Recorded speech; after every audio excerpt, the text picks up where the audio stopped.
Friends, my name is host Eric,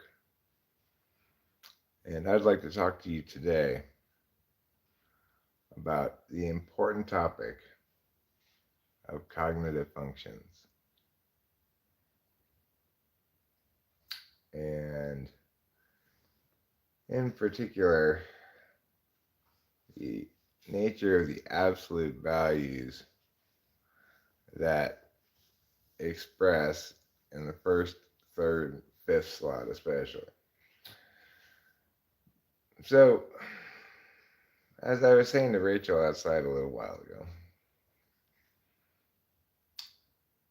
people really want to attain in their third slot function, but they have to have room to stretch out in order to do so. People don't really feel good morning. Do I like the word eccentric? Um, I mean, it's not it's not misapplied to me. It's not incorrect to call me eccentric, and it's uh it's about as neutral a neutral way to express it as I can think of. Um, it's an accurate description of me. I am defined by many eccentricities. Hi, Rubenar. Hi, Winston's mom. Well, anyway, so like for Rachel, she's going to feel most satisfied when she understands things from a TI perspective as well as just from an NI perspective. She would seem to me to currently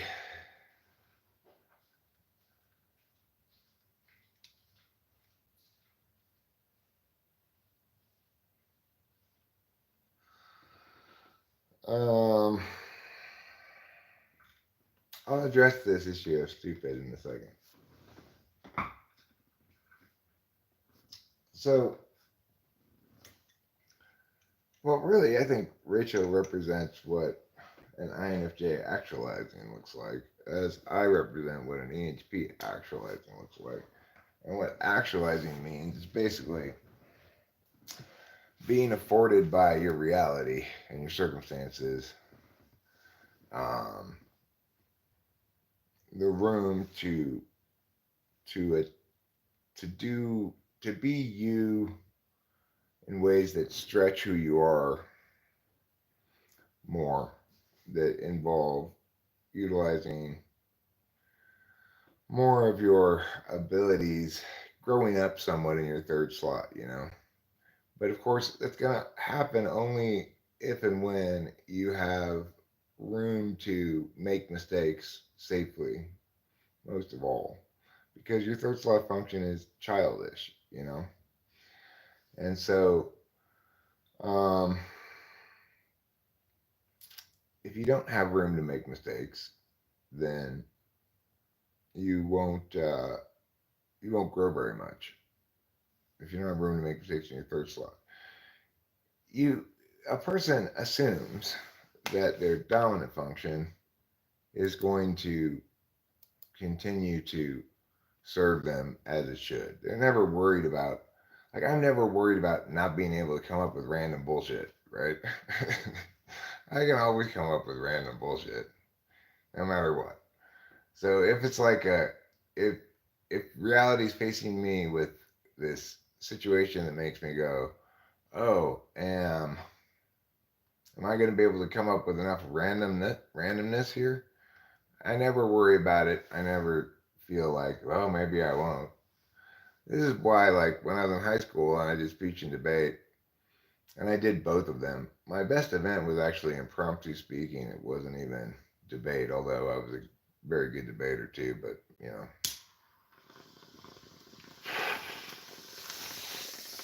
I won the most trophies in impromptu speaking. I always thought,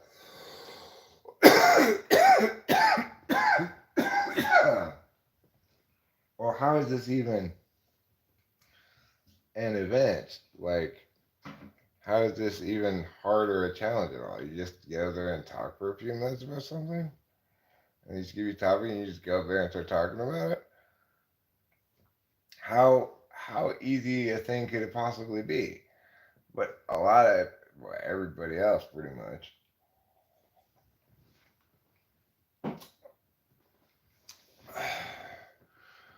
Well, I mean, I think Jung underestimated the extent to which particulars determine the time arc of that.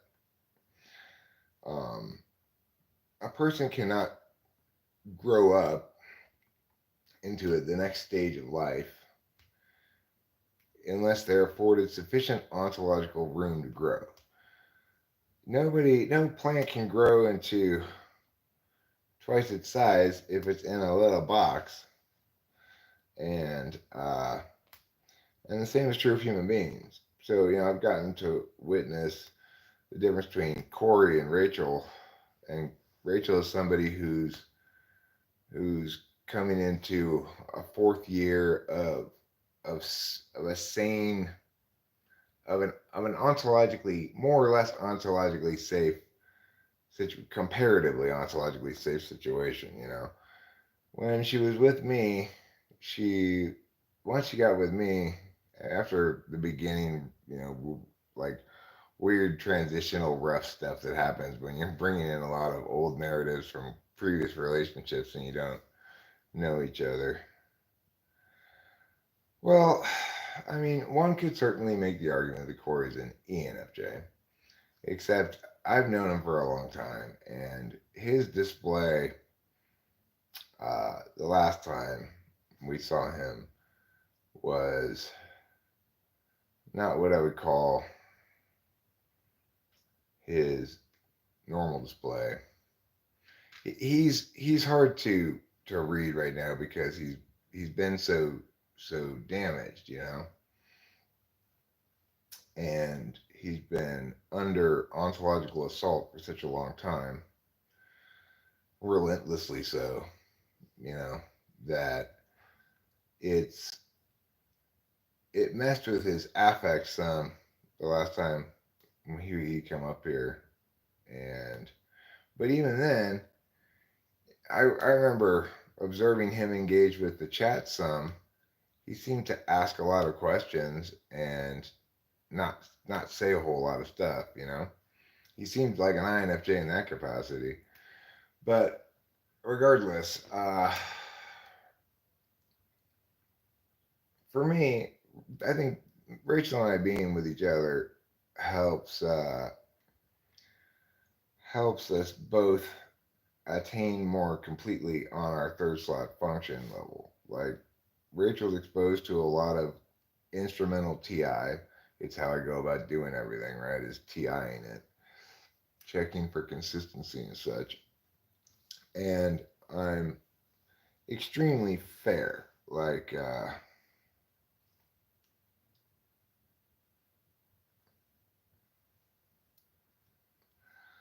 yeah, well, I think that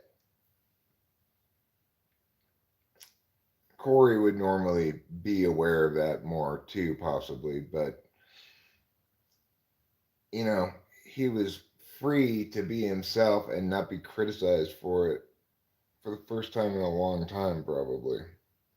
So, um,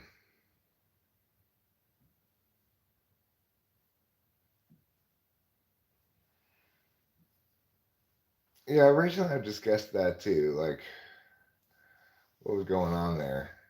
But, he wasn't listening to me either.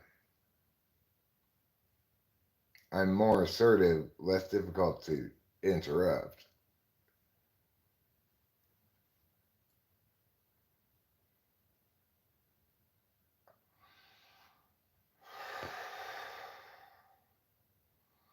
regardless, one of the points I wanted to make is that to feel satisfied as though you accomplished something by attaining your dominant function, that's when and how it has to attain on your fifth slot function. So for me, if I'm going to have ideas that validate as satisfying to me, it will be because they have a particular ring conceptually as true, concisely expressed, insightful, whatever, right? Not because they're original or new. That's kind of a precondition to some extent for me uh, talking, deciding to talk about a subject at all. Like the main actually new idea that goes along with this particular live stream is that in order to get satisfaction from attaining on your first slot function, it has to also attain on your fifth slot. So, and in that regard, Corey is very much expressive of INFJ style values. He's very, he's kind of a little over concerned about originality. Like his critique of the LCD sound system guy for being derivative in some fashion, I find silly, but it is reflective of absolute value NE rather than instrumental or demonstrative. There's another instrumental one. I'm going to pee. You'll have to wait a second while I pee.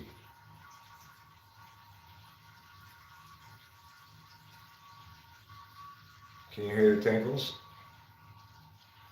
It's the sound of tinkles. Yes, you hear me going pee. And that is how you know it's the ocean and the seabirds all align to say, hey now, Eric, you pee fine. And your pee does come tinkle from your dick and land so wicker chairs of silence. It lands in wicker chairs of silence. My urine does. Well, it really depends on if it's hitting the front of the bowl or the water as to whether it lands in silence.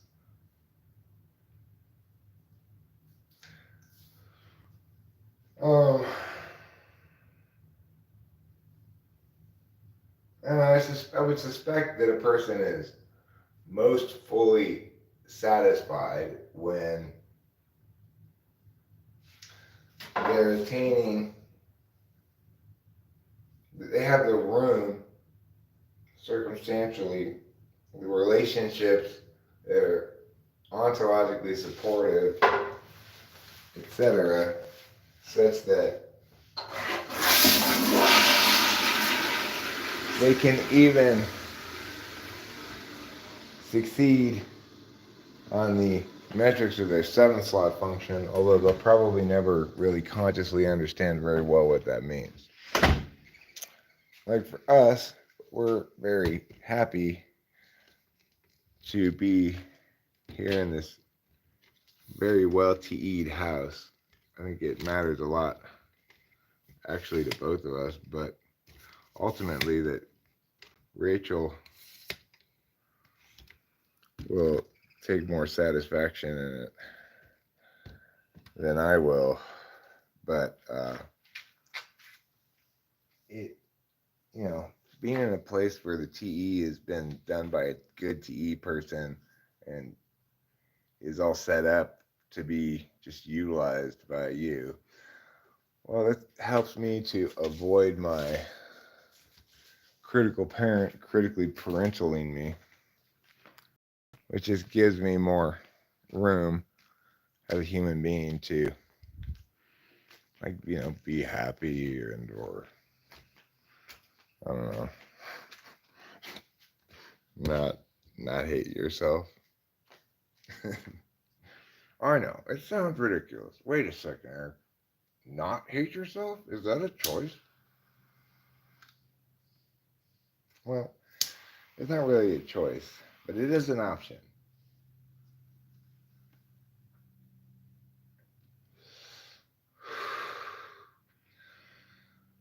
Because I really think that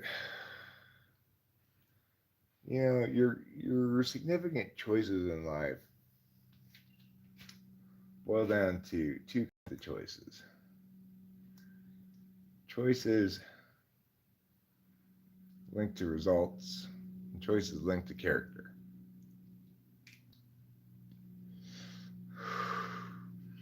For TE people, choices linked to results are going to seem like both the easy choices to make and the important choices to make. For TI people, choices of character are going to seem like the important choices to make and the easier choices to make, in the sense that, in both cases, not as though the mechanics of any given instance of it are easy, but that at least you feel more clarity about it, right? So I always feel a lot less clarity about how to solve a problem than I do about how to resolve a moral issue. I feel confident in my conclusions about what's ethically acceptable, etc. What represents a lack of character or a demonstration of good character, which is not necessarily to be celebrated, because a demonstration of good character is just generally not demonstrating bad character.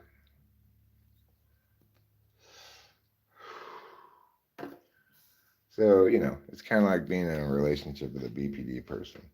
You can only fail. It's kind of like Christianity. You can sin and you can repent and receive forgiveness, but you can't really get any virtue points. You are saved by faith, not deeds.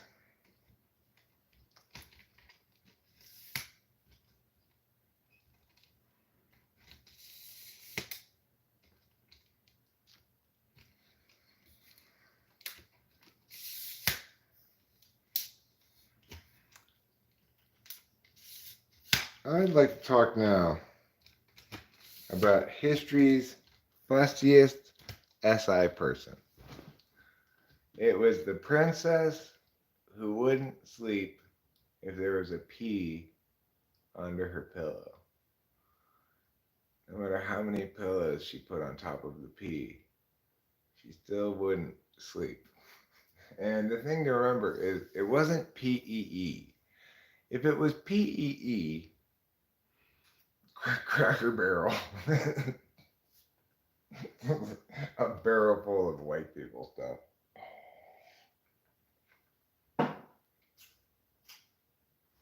I'm gonna think of that now forevermore when I think about Cracker Barrel.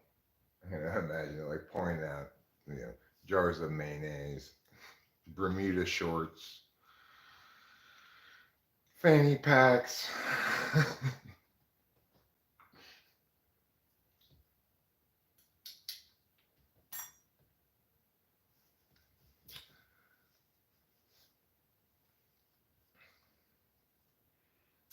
you know, Sticker on the back of your truck that says redneck. There's a truck parked back over there some distance on Triangle Road. Back of the truck had a sticker that said redneck. If it was PEE, fine. I don't blame her for not wanting to sleep on pee, especially with somebody else's pee, like a stranger's pee.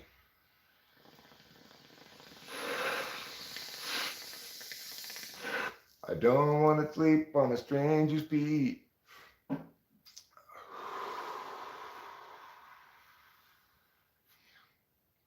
Are you thinking of a Niagara Falls stunt?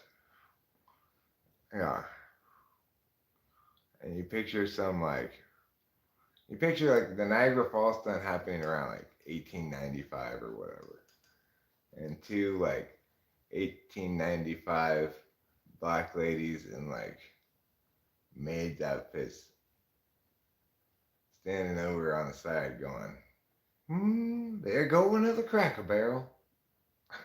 As the guy goes over the falls and of course dies because the thing is it's a bad idea to go over Niagara Falls in a barrel. I don't think even in really anything is probably a good idea. I think it's probably a bad idea. I remember that place too, Winston's mom. I'm also old enough to remember that place. There was one in Arcadia when I was a little kid. We went to it on a few occasions. Little Black Sambos. Yeah, remember Rachel? I was telling you it was across the street from that hotel that we stay at, Le Meridian. Right across the street from Le Meridian. That's where Little Black Sambos used to be.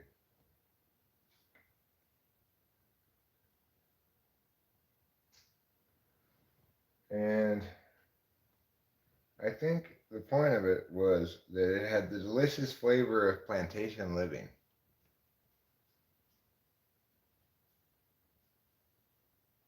We went to see the Statue of Liberty, and your mom kept calling it the Statch. You must have felt a little bit embarrassed about that.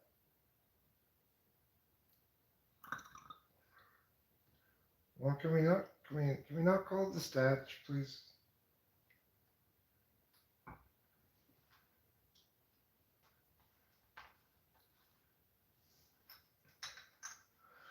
Well, I don't know if you guys heard, but the U.S. women's national team pulled an Albanian hat on the city of Melbourne, Australia. They posted a social media post, a picture of them at practice, and captioned it, under the lights, it was at night, under the lights in Melby. And people who live in Melbourne never call it Melby. And there's a lot of Australians being like, that's not what it's called. Why would you call it that? Oh my God. Apparently, if it must be shortened, Melbs is considered acceptable. But Melby, no. Not okay.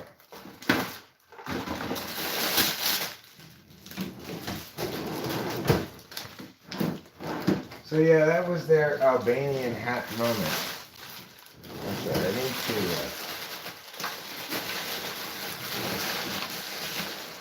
We have this rather enviable problem.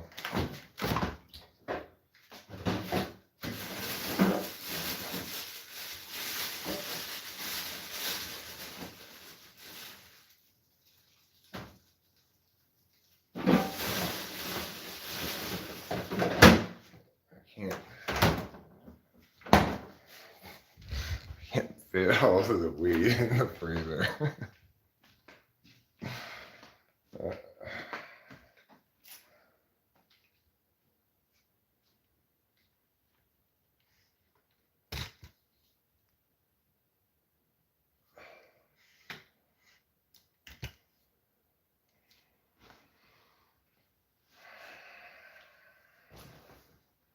Okay. Now that I've gotten more weed, I can grind it. Now, here's what I have learned. A little bit of cooking spray oil. You spray that around the edge here of this thing, and it makes it turn like butter. Probably butter would work as well. But I use a little bit of that cooking spray on the edge here. And because even after I took it out of the washing machine, Rachel, it was still like not turning. It was really tough to turn. A little bit of oil was all it took.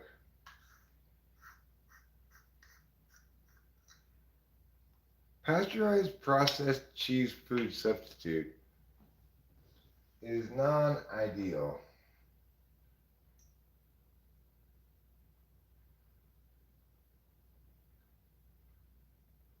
When I say don't forget to eat plenty of cheese, I'm not talking about pasteurized processed cheese food substitute.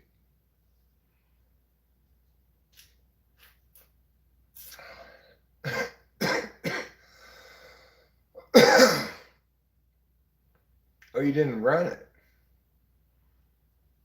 Oh. Well, that explains it. That explains it. Now, you wouldn't want to use WD-40. That's petroleum, you know. If I get a little bit of canola oil on my weed, I'm not that worried about it. But I don't want to get I don't want to smoke any WD-40.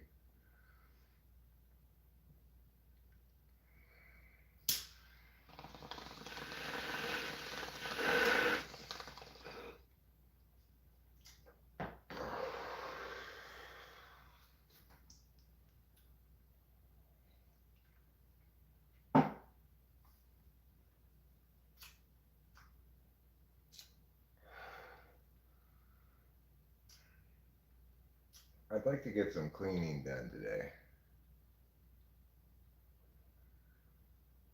Kramer from Seinfeld does physical comedy. He's supposed to be eccentric, right? But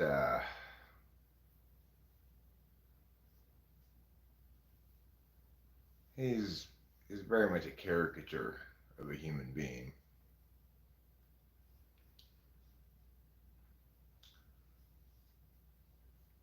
People like to talk about that character as being an ENTP, but I have no idea. I don't know about who the actor is at all. But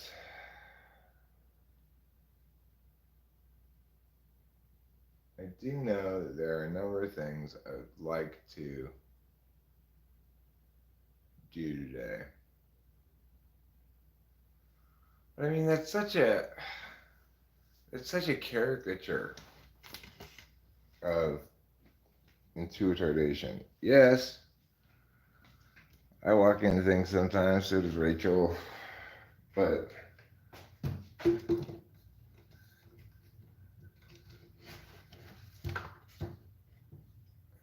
it's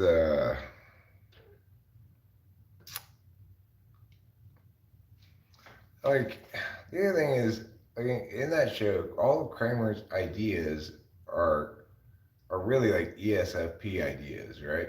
They're not they're not interesting ideas. They're ideas about things he can do, things he could take advantage of, opportunities or whatever. They're not they're not interesting ideas. They're like, Jerry, we've got to take advantage of this. There's gonna be we can get real suits by this guy, this fancy label for just $5 or some shit like that, you know? Those aren't very interesting ideas.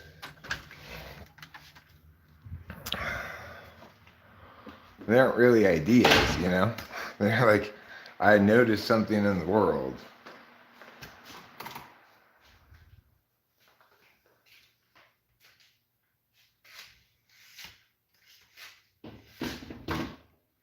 There.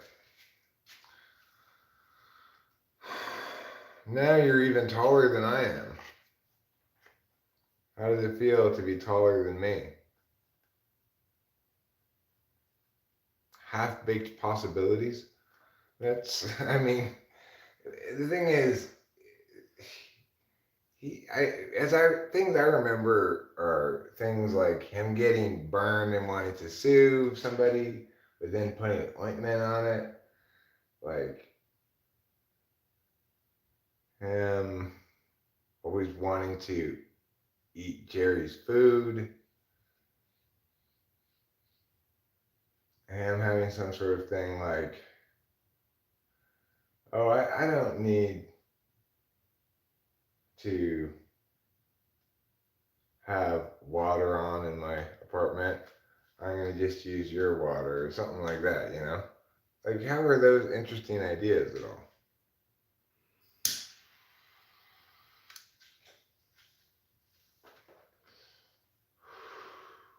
Or more appropriately uh, stated, how are those ideas about anything interesting?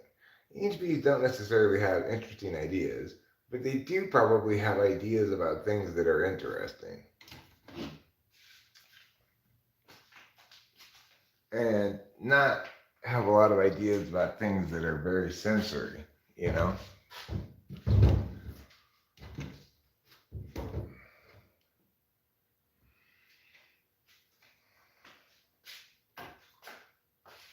We could go outside. I don't know why we have to stand in the garage. We could go outside. There's nothing wrong with going outside.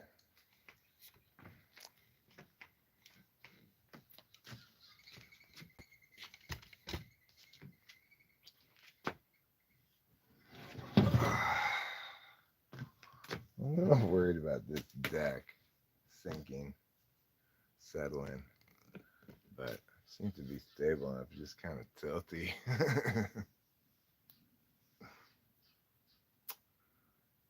Probably the huge piles of snow on it this winter didn't help.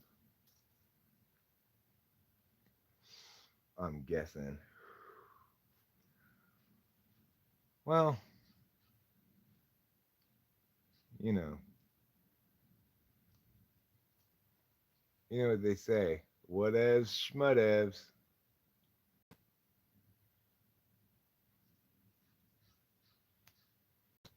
Who says that? Lots of people. People are always saying that. Whatevs, schmutevs.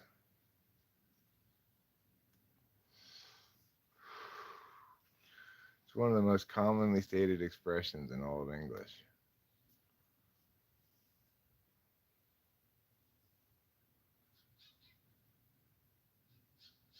I'm a lot chiller now than I used to be.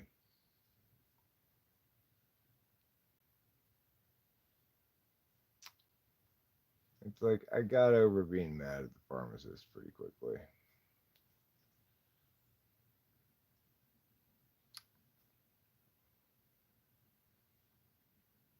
I did a pretty good job of just not being emotional about it and not getting upset and stuff.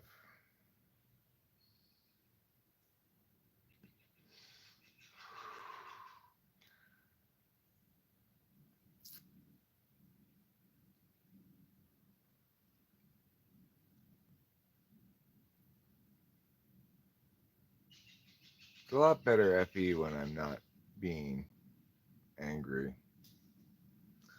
Works a lot better.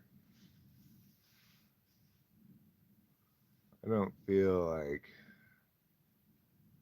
so emotionally spent afterwards. Although this month, getting the live ants was overall an unpleasantly emotional experience, coinciding with like the emotionality of a sleepy week that never really got quite finished actually all the way.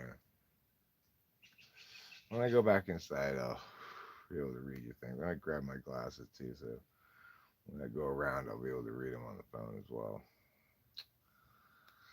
That's one thing I don't find believable about Only Murders in the Building. When Martin Short goes to read something, he doesn't need any glasses. I don't believe that part. We watched the first two episodes of season 3 of Only Murders in the Building, starring Steve Martin Martin Short, and Selena Gomez. And really good start. Really strong start to season 3. Impressively strong. I wasn't sure they were going to be able to keep up the quality level through 3 seasons. I think maybe the first season's the best so far of the 3. You know, to a large extent, it's a show for old people, people older than me. You know, it's a show for people 20 years older than me, and them showing that they're still just as sharp and on point as they ever were, and if not more. And they're totally killing it too. It's like they are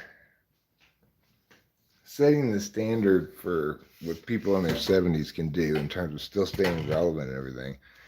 And because they're largely responsible for writing that, I think, as well.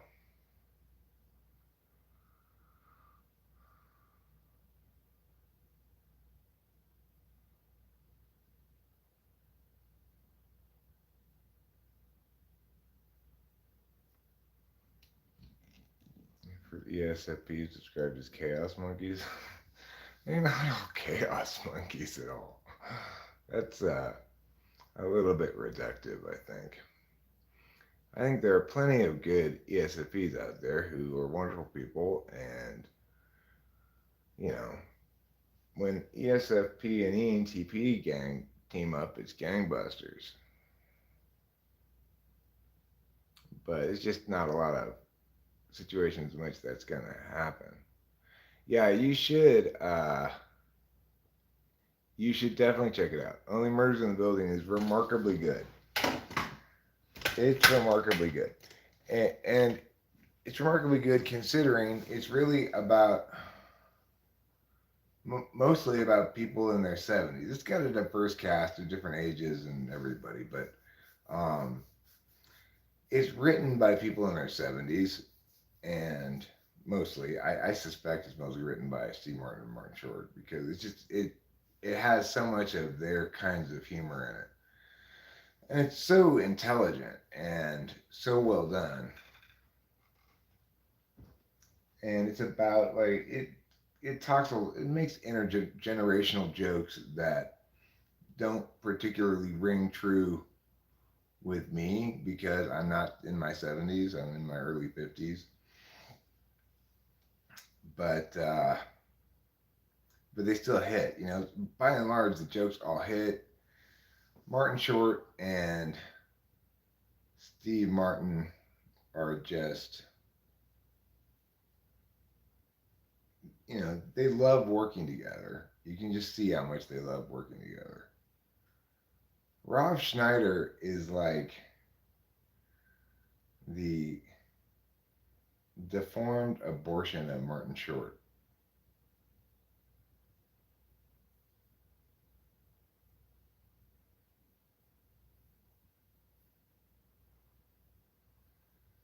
I think that's fair. It's a little harsh. Maybe a little too harsh, but you get where I'm coming from. They kind of look alike a little bit. Anyway, I suspect Martin Short and Steve Martin are ENTP and INFJ respectively. No, I didn't see his bit about pilots. The thing is, Martin Short is kind of like eternally young. So is Steve Martin in his own way. Uh, he's quite he's quite a like you can see he's a busy guy, you know. He's not really buying into this I'm getting old thing. Steve Martin, you know, I've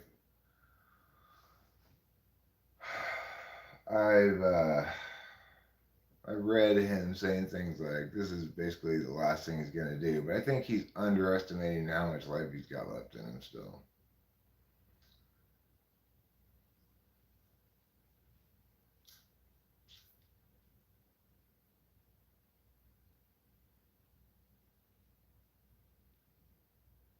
Rachel and I watched their live show that they did. They have had it on one of the streaming services, and it was quite good. Quite good. I don't think, Michelle Way, that you can determine Hero Lamb's political leanings based on his taste, his opinion about Rob Schneider movies. I mean, how many Rob Schneider movies have there been? What were they? Have I seen any of them? How long could I last watching Rob Schneider movie? He's lucky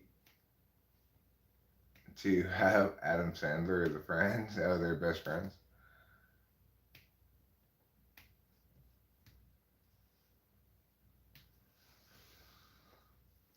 That would be an interesting test to see. I know he's got one movie that he's like the star of it, right?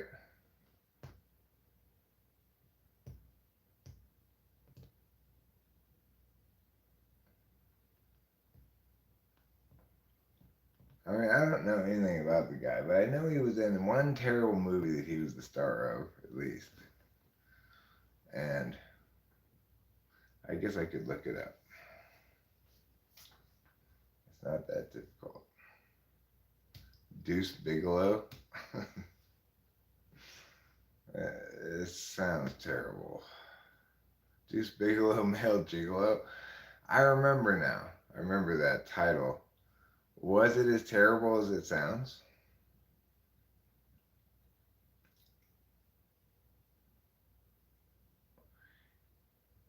What are you soaking in pickle juice?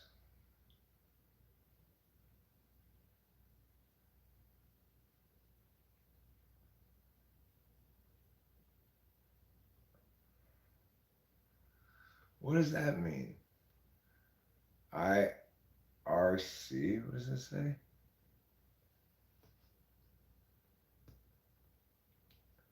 You talking about fried chicken? Soak fried chicken in pickle juice, huh? That sounds like a good idea. But you want to try a fine pot roast. Try your Mississippi pot roast, as recommended and cooked by Corey. It was quite delicious.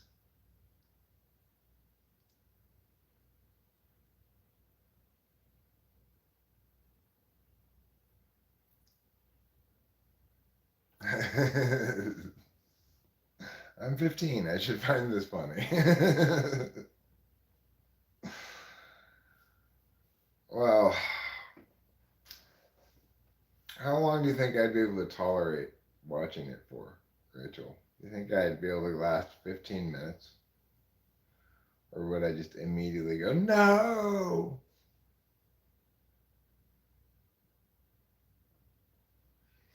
We tried watching this one thing on, like, it was on Netflix. I forget what it was called, a date movie or something like that.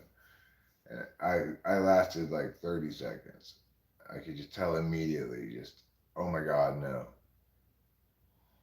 Oh dear God. This is one of the plagues that hit Egypt.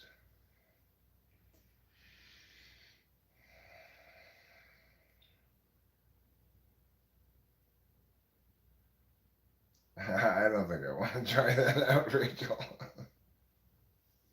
It sounds a little bit too miserable to try out, maybe. Chicken and dumplings. Chicken pot pie?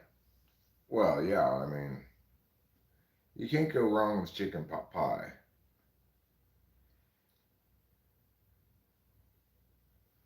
As demonstrated as I discussed in my song Chicken Pot Pie.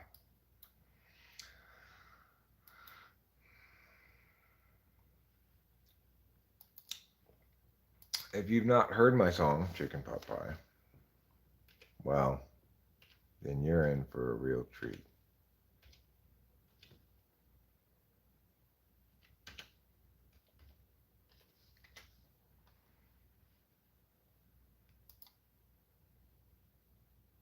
Chicken Pot Pie, what you do? Potato soup, what you see? What you candy, like me. You got to have a work on with tea with a chicken pot pie, chicken pot pie, chicken pot pie, a chicken pot pie, chicken pot pie, a chicken pot pie, chicken pot pie, chicken pot pie, a chicken pot pie, chicken pot pie.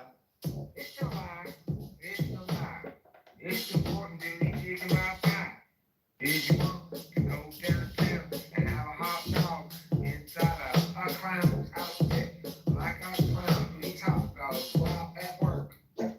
Eat a jerk. Don't forget that's dirt that you're eating today. You should have a what now?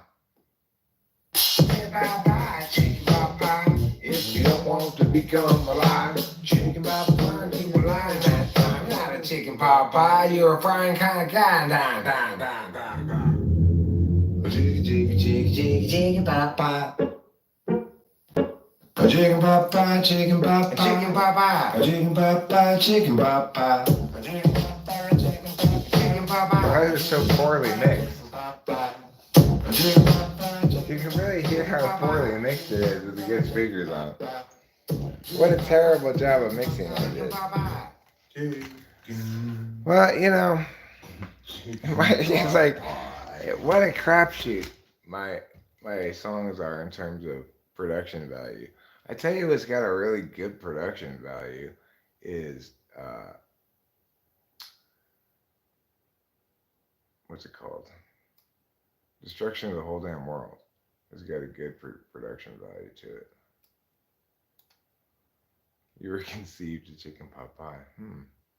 Makes sense, Ruben. A lot of things make a lot more sense now that I know that.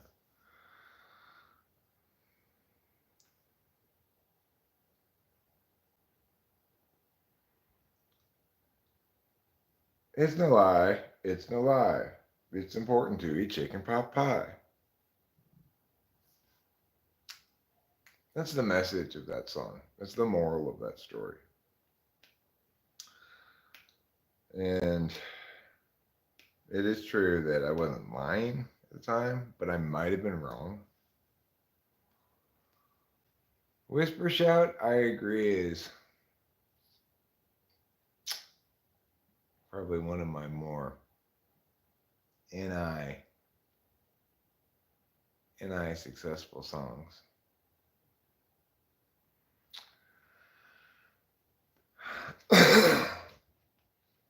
Caterpillar song is also pretty NI successful. If you're just looking straight up at NI. But will the AeroPress make cappuccinos? This is a question that citizens around the world have been asking for decades. The answer is nobody knows.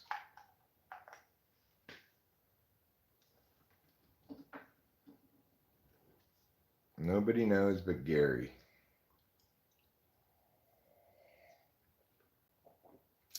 When I say the word Gary now, I think of Gary from Naked and Afraid. He's my default Gary of the world. Ruben, you're the default Ruben of the world for me. I think of a Ruben. If Rachel and I talk about Ruben, we're definitely talking about you.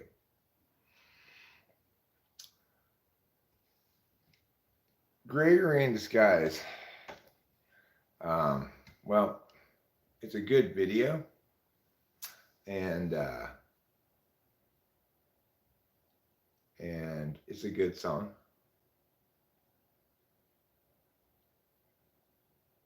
I like that one. Kind of makes me want to play it. I don't really remember how to play it very well, though. That's the problem. I need to practice it. I don't have it written down anywhere.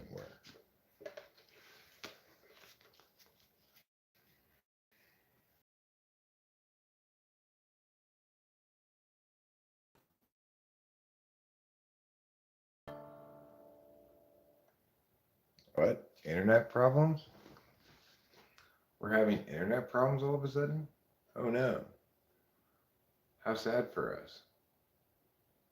Well, what does Gary have to do with cappuccinos? You might as well say, what does love got to do with it? As Tina Turner once said.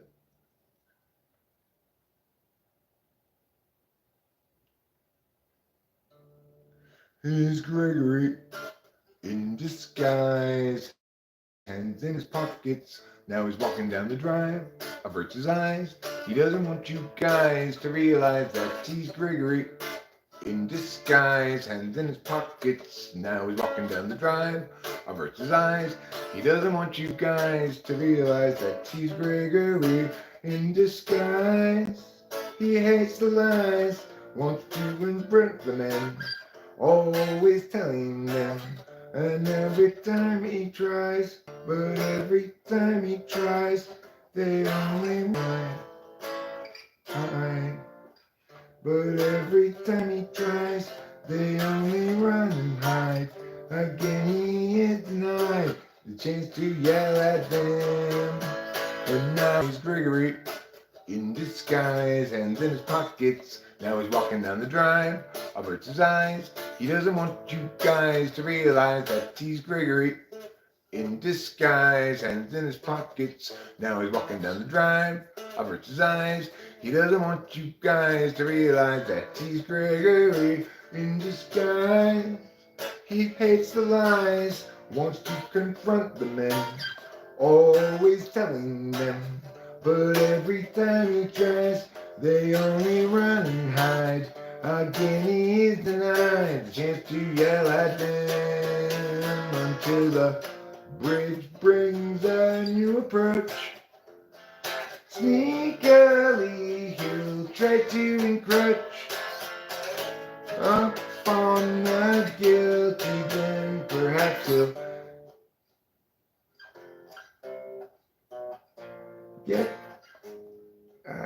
get the chance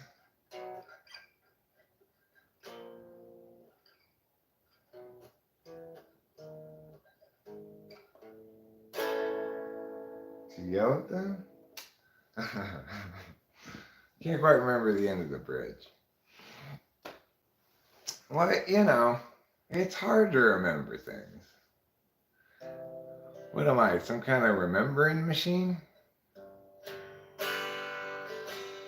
Remembering things is like dismembering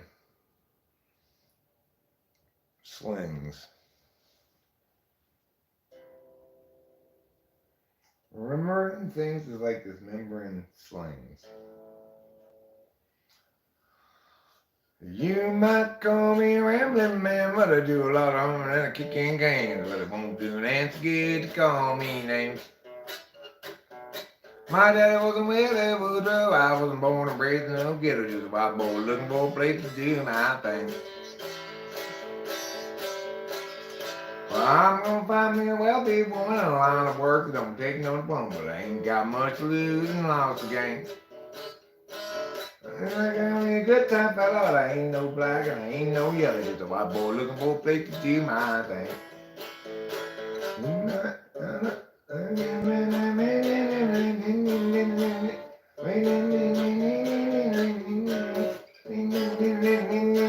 Like that. I don't want no handout, I don't want any part of anything we give, but I'm proud and white and got a song to sing. Well, I said a few things and I'll admit it. If you want to get ahead, you got a home thing and get it. Just a white boy looking for a place to do my thing. Yeah, I don't want no handout, I don't want any part of anything they give, and I'm proud and white and got a song to sing. Well, I said a few things and I'll admit it. If you want to get ahead, you got a home thing and get it. Just a white boy looking for a place to do my thing. A small town boy, been around a little, and I like guitar and I like the fiddle, cause that's the kind of soul to the fan my flame. I got to work just to be somebody. The Bible look more place to do my thing. Yeah, I don't want no handout, living, don't want any part of anything they giving. I'm proud and wild and got a song to sing. Well, I said a few things and I'll admit it. If you want to get ahead, you got a whole thing. Get it. Just a Bible look more place to do my thing. Well, I said a few things and I'll admit it. If you want to get a hit, you got a home plan. Get it. Just a Bible looking for a place to do my thing.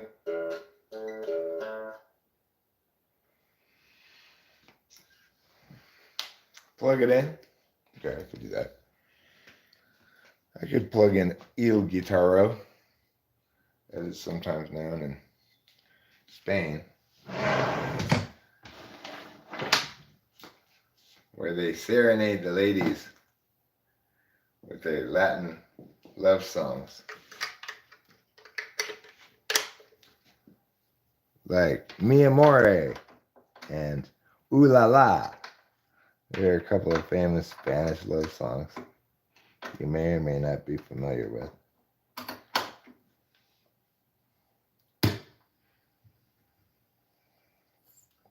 Just a famous Spanish love song. I'm going to tune first.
Okay, sounds like it's in 10.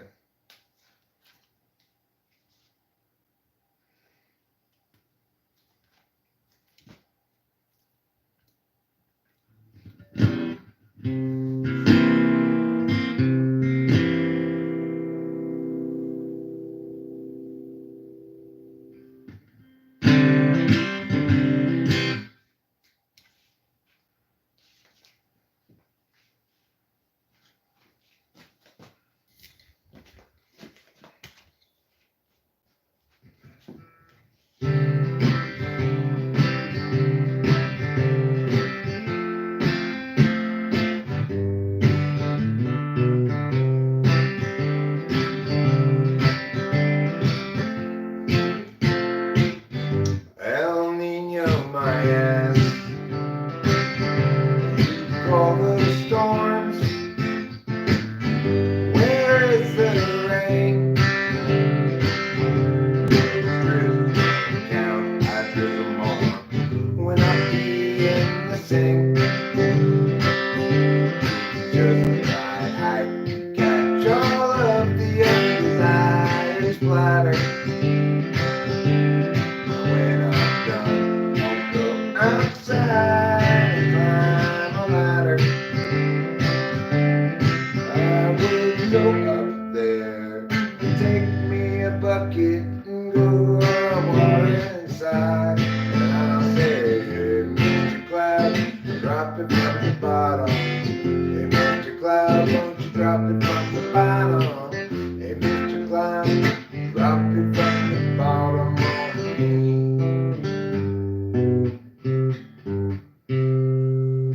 Okay, so I think this is a little trebly. And I need some glasses so I can see what this says. How frustrating for me. Of course, I don't have any glasses here, so I can't see what it says. Maybe there's glasses in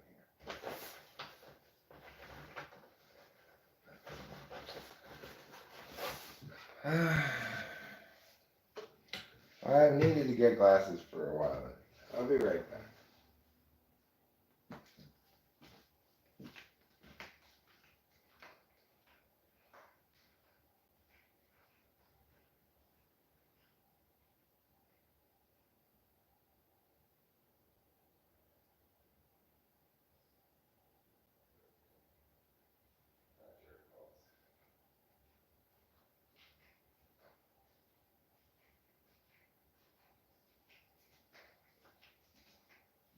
Let me just tell you, everybody, needing to wear glasses to see things or to read things is terrible. It's a huge pain in the ass.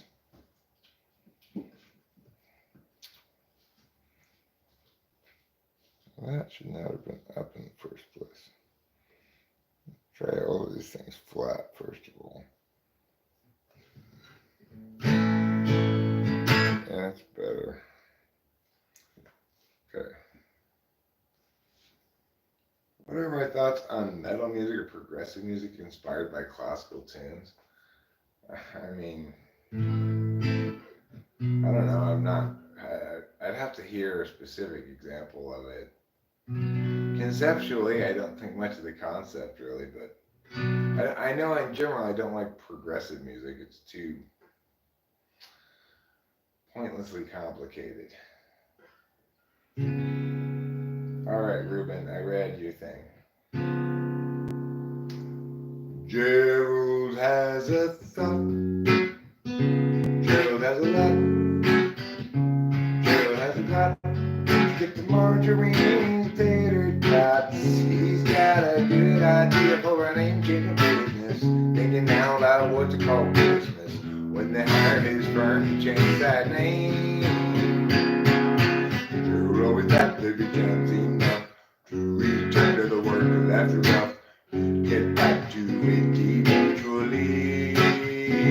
But his vision's piled up and his plan would interrupt all the work that started off so hopefully.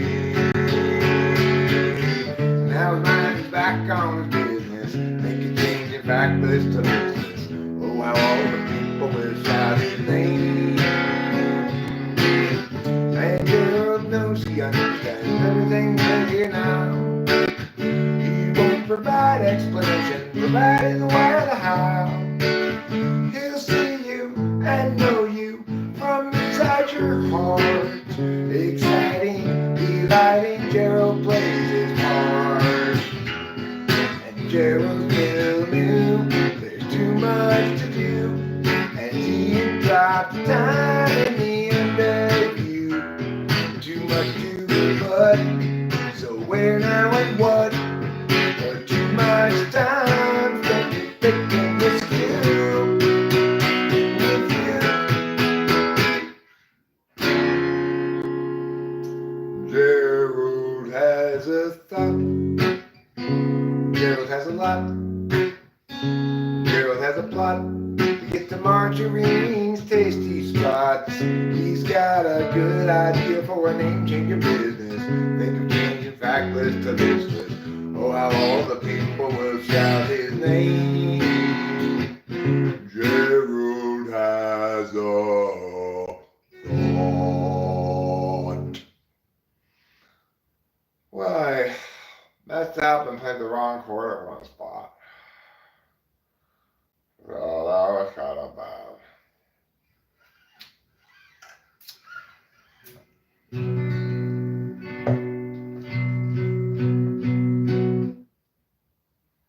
It's a very cloudy day in Los Angeles. And today we run out of time. Struggles past, troubles still to come. The day is nearly done. Will someone by us some more time.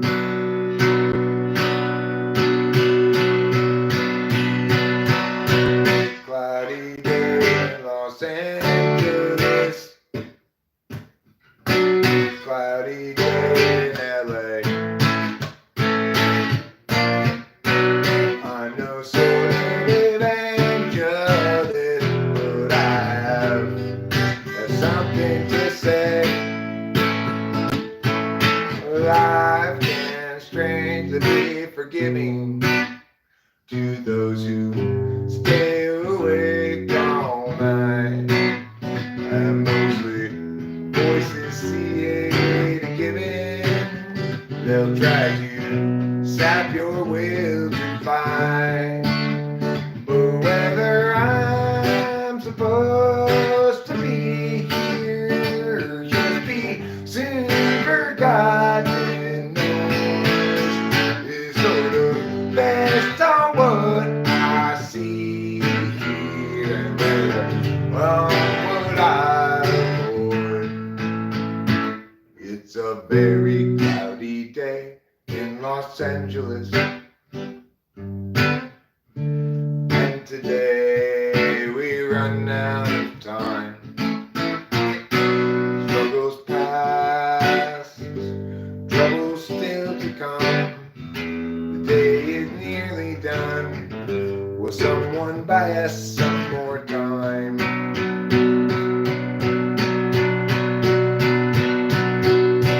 Cloudy day in Los Angeles,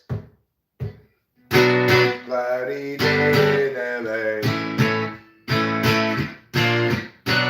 I know sort of evangelist, but I got something to say, something to say.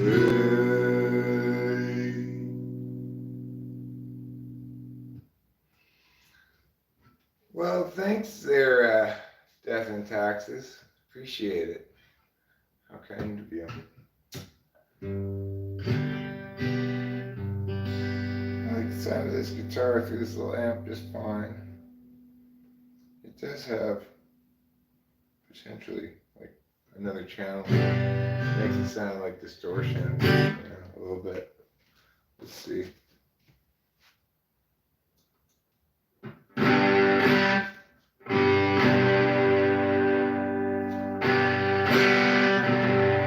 It sounds like with distortion. It's just a little practice amp. It was like less than $100. I like it better clean, I think.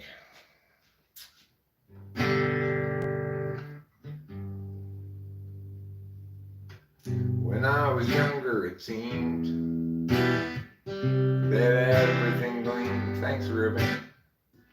I don't know what happened to me, but I've lost that sense of urgency, and I don't think that I'll ever see it again.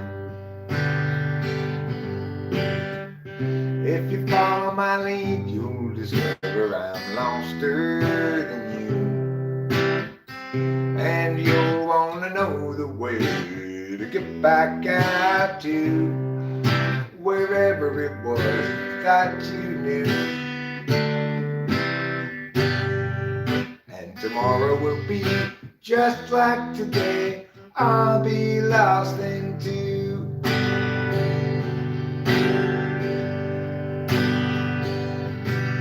It's a matter of mood as much as a matter of will.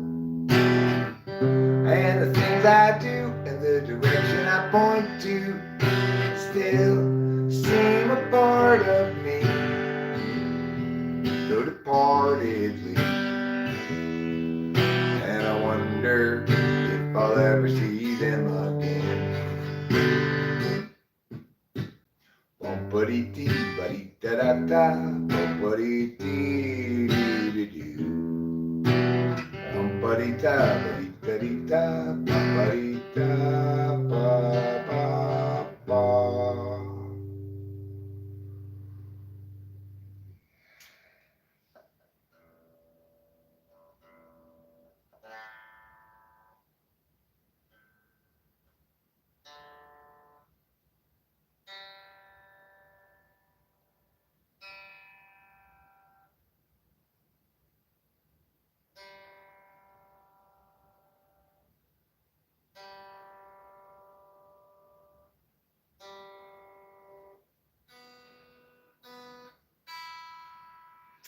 guess it was my G string that was out of 10. A little bit out of 10.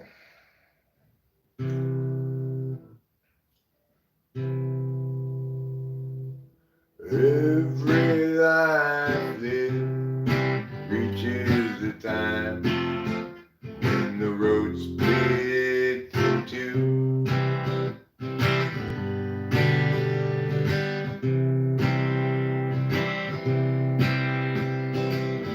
When I'm there, you fucked it up, Eric. It goes, there are times. I'll try it from the top. Every life lived reaches a time when the road splits in two.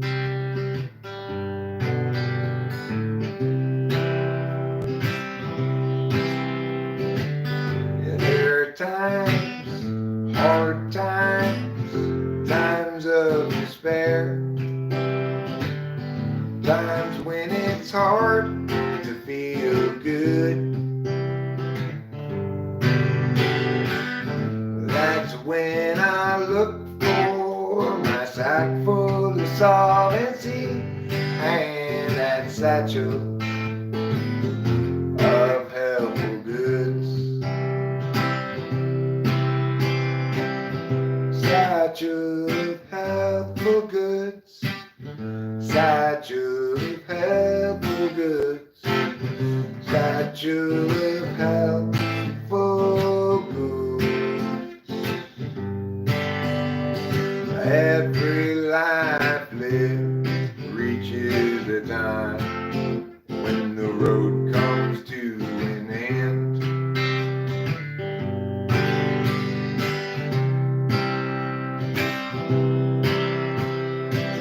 When I'm there, will there be anybody else around? Or will I travel all alone? That's when I'll look for my sack full of solvency and that satchel filled up with bones. Yeah, that satchel, now nothing but home. Satchel of helpful goods. Satchel of helpful goods. Satchel of helpful goods.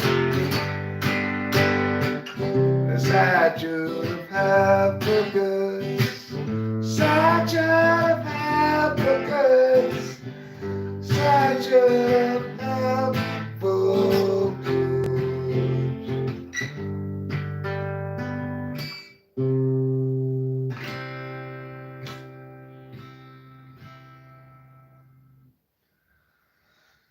Go to dad, go to dad, meow, meow, meow, meow, go to dad, go to dad, go to dad.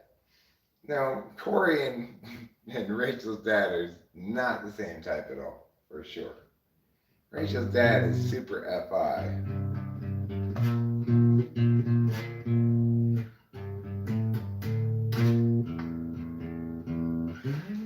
Kind of makes me want to play the bass. The bass guitar, like I hate Jafar, the villain from Aladdin. Who doesn't hate Jafar, the villain from Aladdin? He's a straight up villain, always trying to cause problems. Oh, I'm a big problem causer. Good for you, Jafar. Good for you. Not so good for the rest of us. Or maybe don't love problems as much as you do. Is that the right one? Yeah. Turn the meow on. Listen, meow. Oh. I need to get my strap though.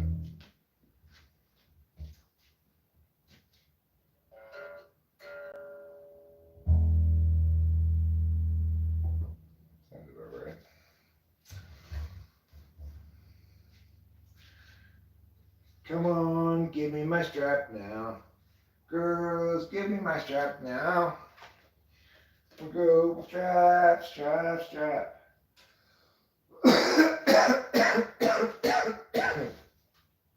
That's my take on the 80s classic hit by Quiet Riot. Come on, feel the noise. You may remember it. Come on, feel the noise, it said. Girls, rock your boys. Let's get wild, wild, wild. You know, I say let's stay orderly, orderly, orderly.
The bass guitar, this requires you basically to have drums to play along with. It requires me to have drums to play along with. This is good pooping music. It will help you go. If you've been retaining your feces, turn that there show around and let it out of your butt. It's not doing any good. What are you thinking by retaining your feces? That's bad. Don't retain your feces if you want to go to recess. If you like Reese's Pieces, don't retain your feces. It's not good. It will make you get sick for sure, yeah. So don't retain your feces.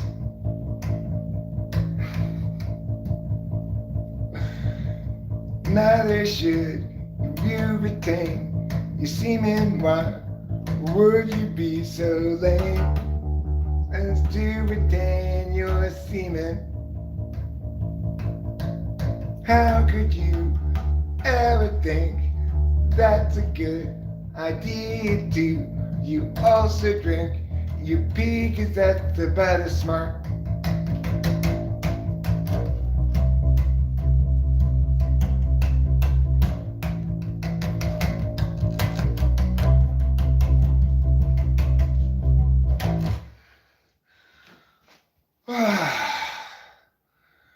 Whew, that's tiring. bass song will be a little less tiring, cause it just goes meow diddy meow, the meow diddy meow, the meow diddy meow, the meow diddy meow, the meow diddy meow. This bass line will be less tiring, cause it just goes meow diddy meow, diddy meow, diddy meow, diddy meow. Diddy meow, diddy meow, diddy meow do. Diddy meow, diddy meow, diddy meow who? Who is the diddy meow that says diddy meow to me? I don't know any circle jerk songs.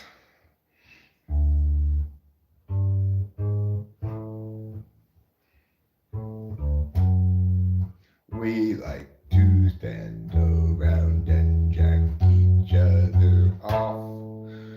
Yes, we do. 'Cause we're the circle jerks.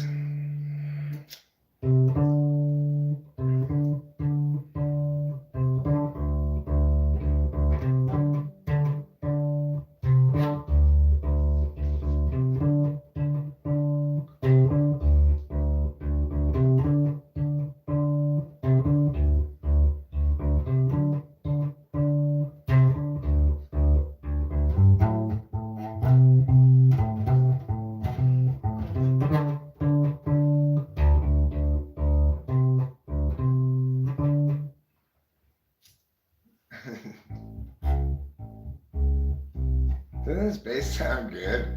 This bass sounds incredible. I can't believe how good it sounds. And I'm not a good bass player. That's the thing. But even I feel like a good bass player playing this bass is so easy to play.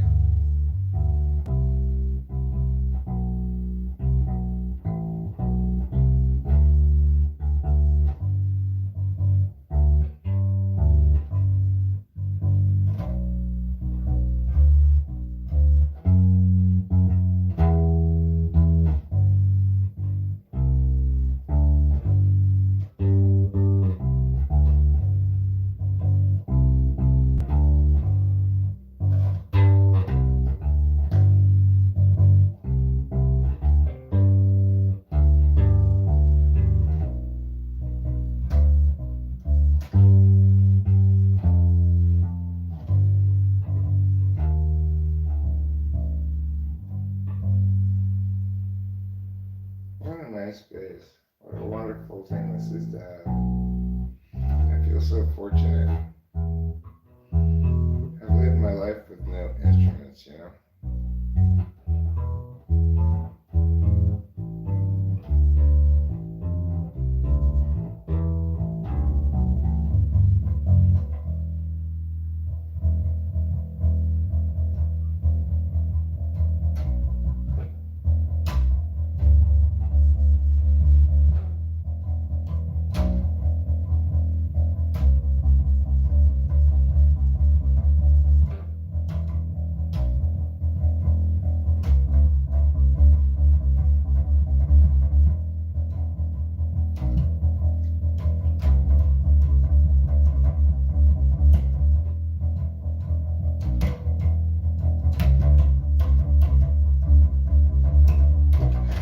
I can't play that fast. Okay. Well, art itself is not subjective, but I understand why you would say that. Tone is also not exactly subjective, but it matters a lot what other tones you have around something, you know. You can make tone with just one tone, but you could make bad tone with just one tone. If you just have one tone, it could be fine, but it could not be fine. It depends all the time, not quite all the time. Some things just have bad tone. This setup here is pretty good tone-wise. It's a combination of the bass guitar and carbon head and carbon cabinet. They sound pretty good. I've heard plenty of bass, you know. Some sounds better than others, for sure. And you don't want, you want your bass to be in a pretty square area of the bass spectrum. You don't want it occupying too much treble or mids because your guitar and your voice are going to occupy those. If you've got your standard instruments, guitar, bass, drums, and voice, then there's a certain area where the bass needs to occupy the EQ range pretty much no matter what. You shouldn't be playing a lot of bass up here. There's no hard, firm rules in music, obviously. But if you are playing bass up here, then your guitar should probably be played down here, right?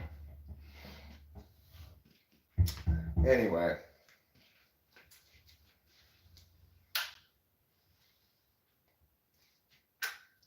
music's an infinitely complex, unmasterable art form.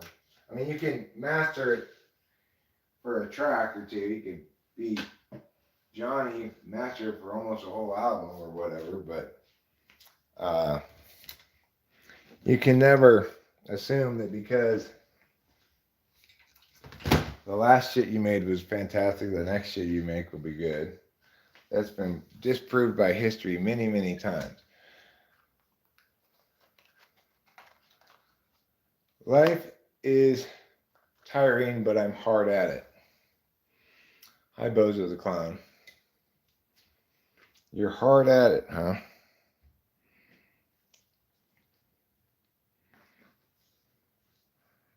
Is it hard at you as well? Or is it a one-directional hardness?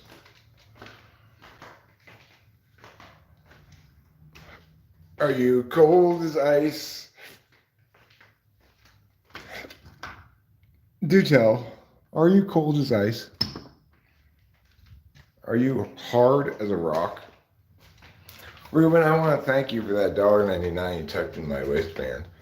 It was pretty impressive that you were able to tuck 99 cents worth of change into my waistband. I was like, now those are some deft fingers.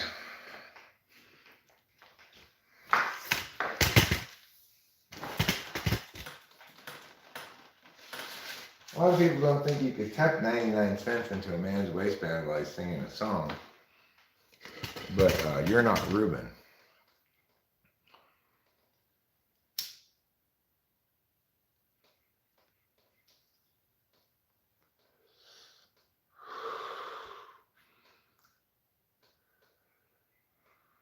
Oh, good. I'm glad you watched it. Yeah, it does have a great cast. Maybe if I retained some semen, I'd be more consistent. You got a good point there, Fly Guy.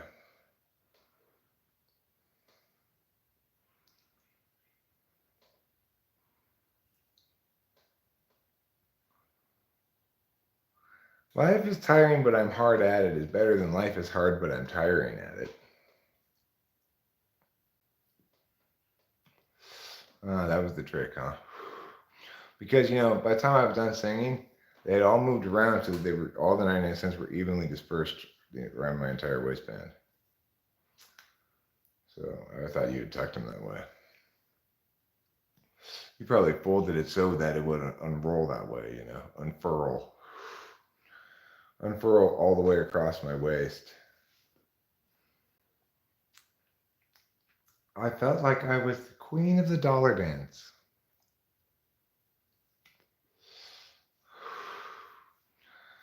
If you've ever been to a Mexican wedding, they have this thing called the dollar dance where the bride dances with people and then they pen money onto her dress.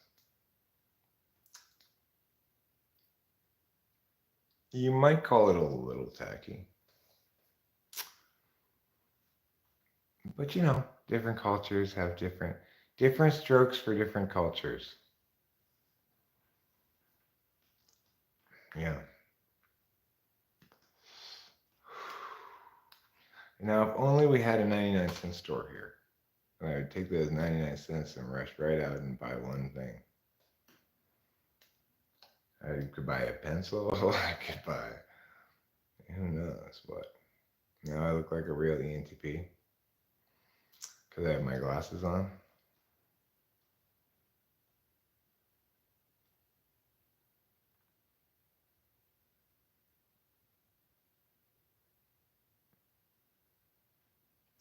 it feels weird when you switch the ending chord with the borrowed chord. Are you talking about that moment in Gerald when I played an E when I should have played that C#7? But I then went into the C#7, and so it kind of sounded kind of cool actually. But if you're talking about that, then I do know what you're referring to, and that was completely an accident. I don't think I've really ever done that before.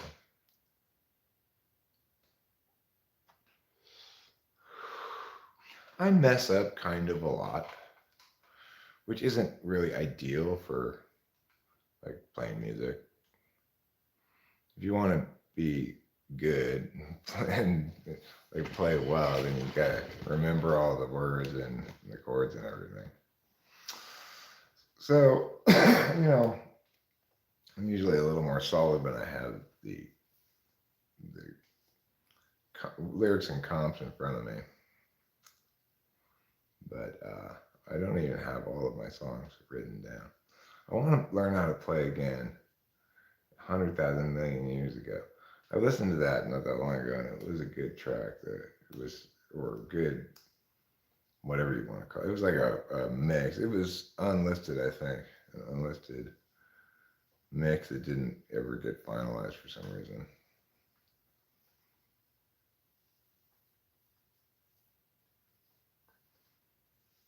Yeah, I think that would make me feel like give me the squirms.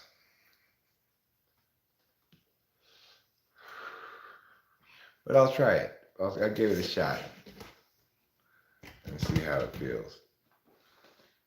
I like resolution. I like things that resolve nicely. But I also do think that the inclusion of both the major and minor of a given chord is often a good thing, or can be used successfully.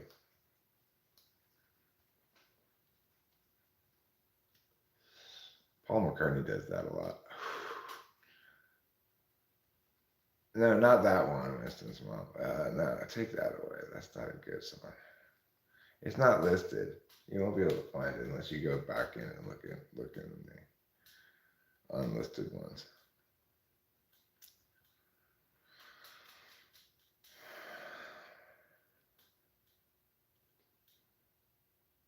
Thanks.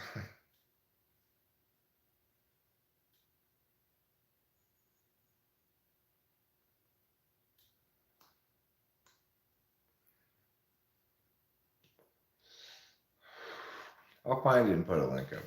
We'll go inside. I want to start cleaning here pretty soon.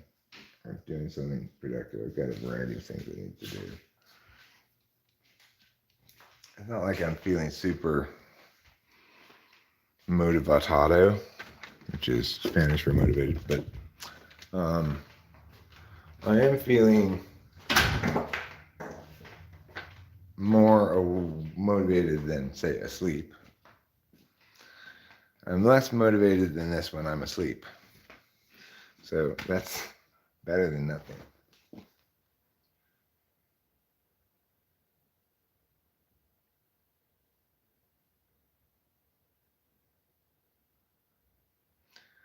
Yeah, that noise was a noise my butt makes sometimes. I'm not sure why, what it's doing, what it's even thinking about. It's like, what are you thinking?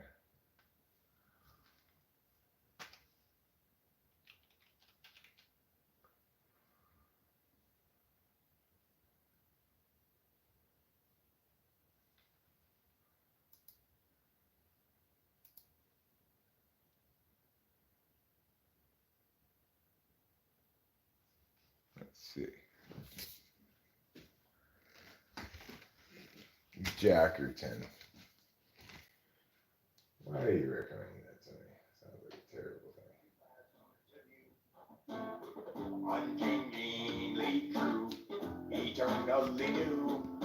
When the smoke appears, in charge I'll get a link for this.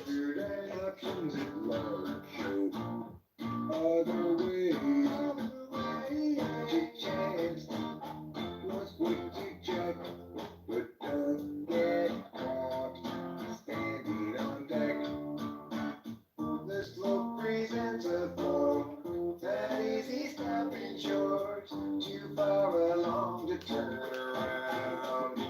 to turn around. Perhaps the better course was headed ever north. Now there's a better course. Enemy ground.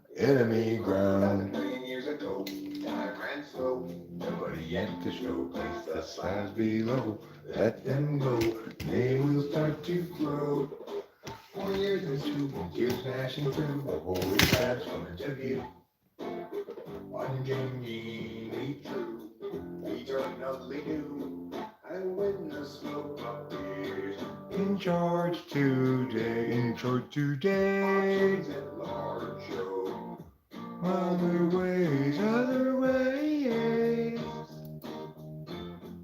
I have another version of this somewhere. Standing on deck. The slow presents a port. It's not easy stopping short. To power along, to turn around.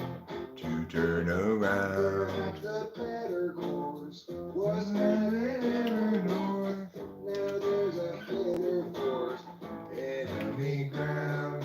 100,000 billion years ago.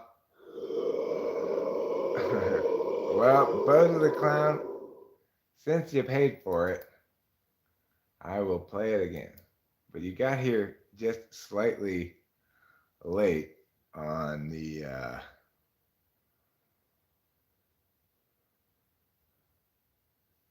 no, I did not know that. Shay Summer. I did not know that. Yeah, he did. He got you by a penny. I'll play the song for you.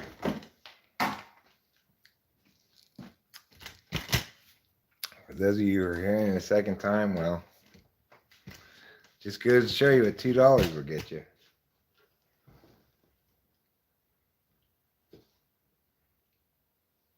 Well, hopefully they find me, but they probably watch Korean stuff. Unfortunately, I've practiced it, so maybe it'll be better this time. Every life lived reaches a time when the road splits in two.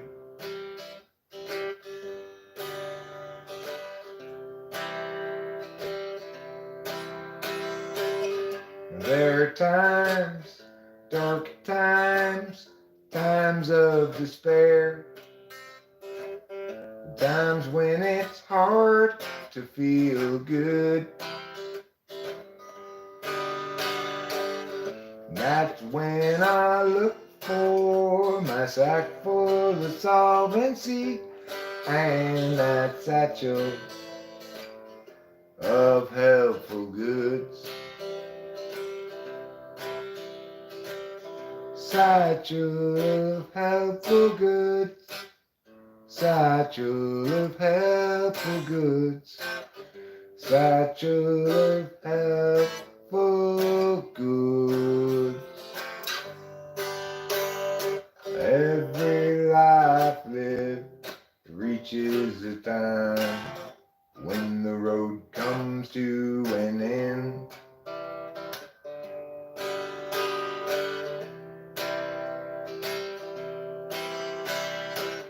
When I'm there, will there be anybody else around?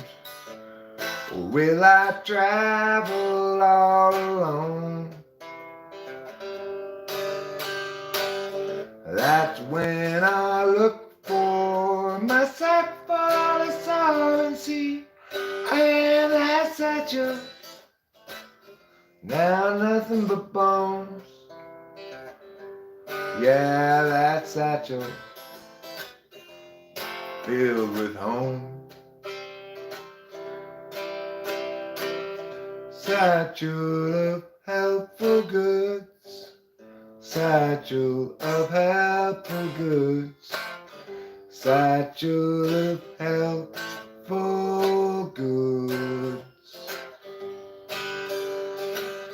Satchel of helpful goods. Satchel of helpful goods. satchel of helpful goods. Alright, here you go, follow ENTP. And in C minor instead of C major.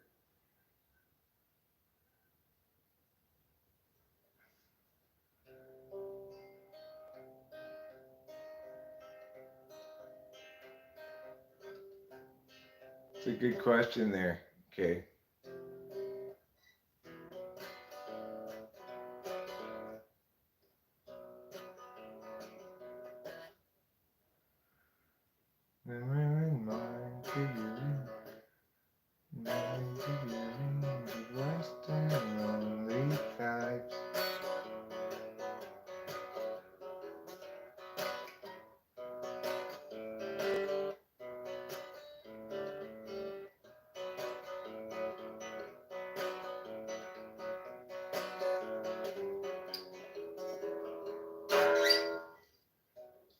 A vivid mind figurines of western lonely tides that lie beneath a million running suns.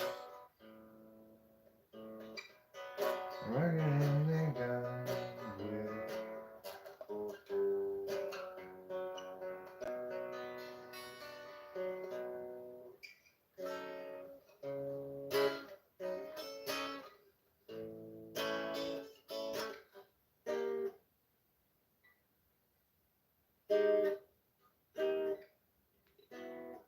I don't remember where that chord goes.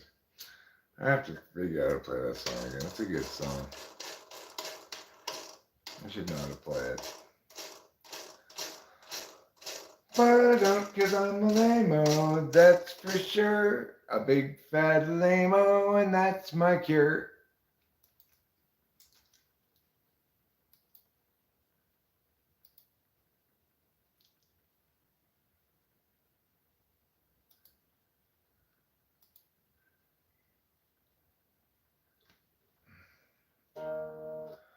Wonderful, wonderful kitty, having wonderful times.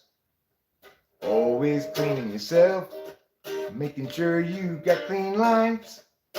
Wonderful, wonderful kitty, such a fabulous offspring.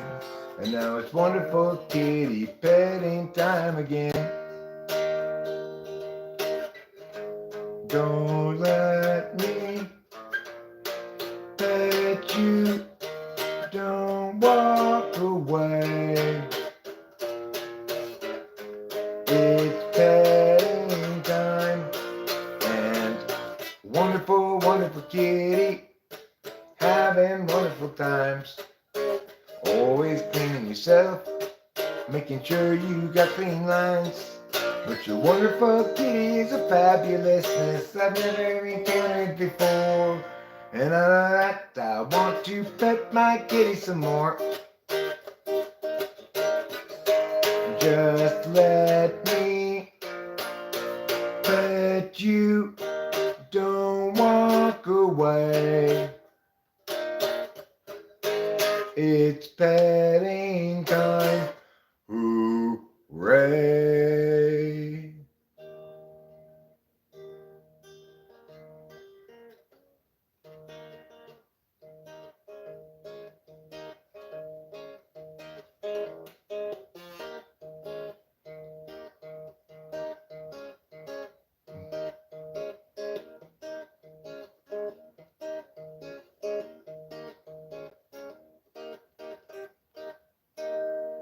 Put that thing away, fly guy, put that thing away.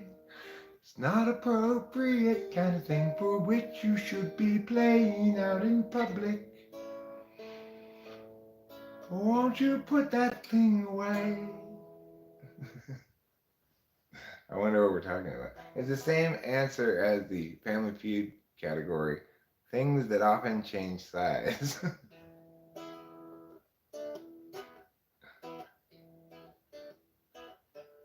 Bye, KE. See you later. I don't blame you for getting bored. I'm pretty boring. Like a drill bit being propelled through wood. In other words, my insight is boring holes into you and your brain with its compellingness. But I guess, you need something even more compelling than that. I don't blame you. You're learning the keyboard, Vina, a vintage Indian instrument. I'm okay with the guitar. You're okay with it. You used to had a falling out, but now you're okay. Did the guitar admit it was its fault and say it was sorry?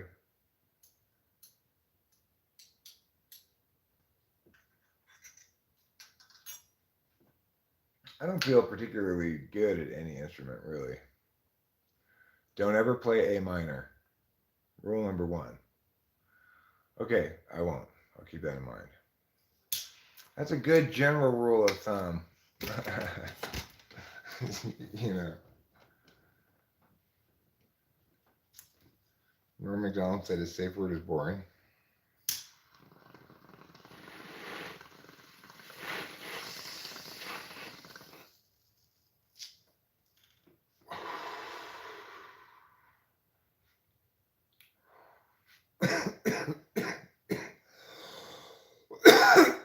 But the guitar forgave you anyway, huh? How noble. Ike, oh gee, yummy, Ian. How are you doing, my friend?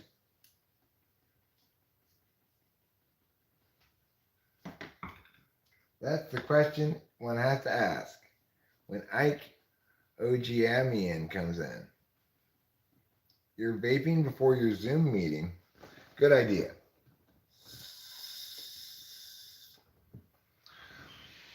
Will you be gaping during the Zoom meeting? You vape before and gape during. Any Zoom meeting that requires me to gape, it's probably a Zoom meeting I'm going to avoid. Any quick tips for an ISTP?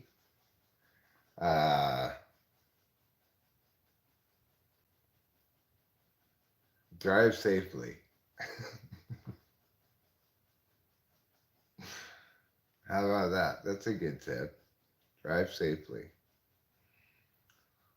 Don't get too drunk. Yeah, it's true. Dr. Ingram caught Rachel being high.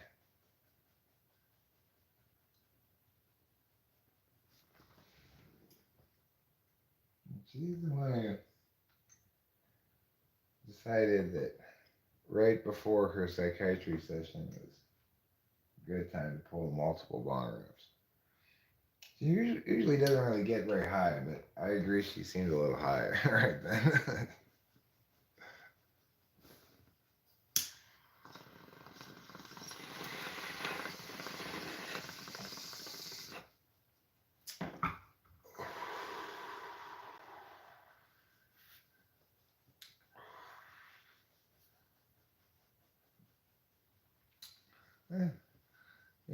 We're not used to people being like, "Are you high?"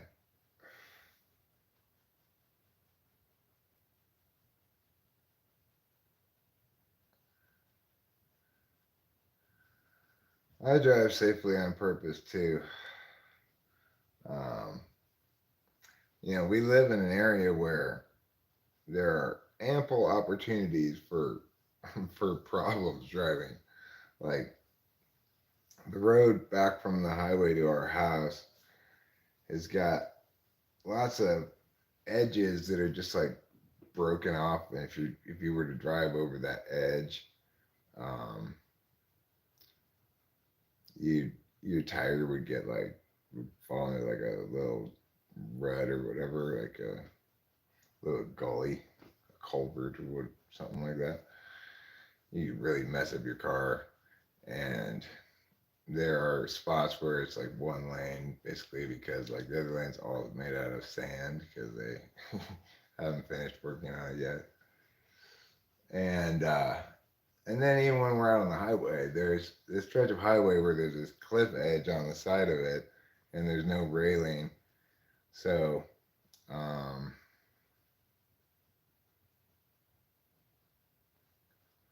well, he is a psychiatrist, so good for him.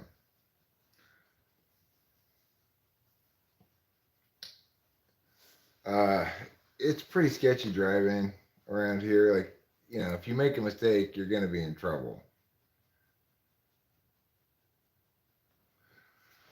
So I do drive very carefully. I make an effort to drive carefully. I'm attentive. I don't drive very fast, but at the same time, I'm very familiar with like the road back from the highway, which is less dangerous than say like the highway where there's like a cliff right on the side. But so it's less dangerous in the sense that you're less likely to die, but you're no, I don't have Snapchat. I don't think Rachel does either, but I could be wrong. I'd probably I'd be a little concerned if she was doing a lot of Snapchatting.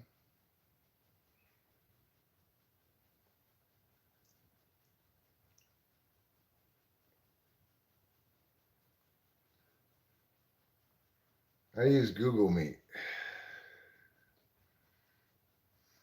which is, very good, like all Google things. Google, no, you don't use Zoom. Zoom's horrible. Zoom requires you to install an app and a bunch of other nonsense. Google Meet's way better.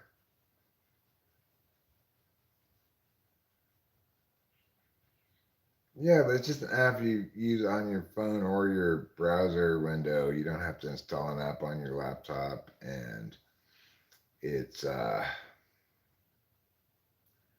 it's just Google's Zoom. You know, if you subscribe to Google Workspace, which gives you like a lot of different things, uh, a lot of different apps. Yeah. Yeah, I do typing sessions with Google Meet, and it likes it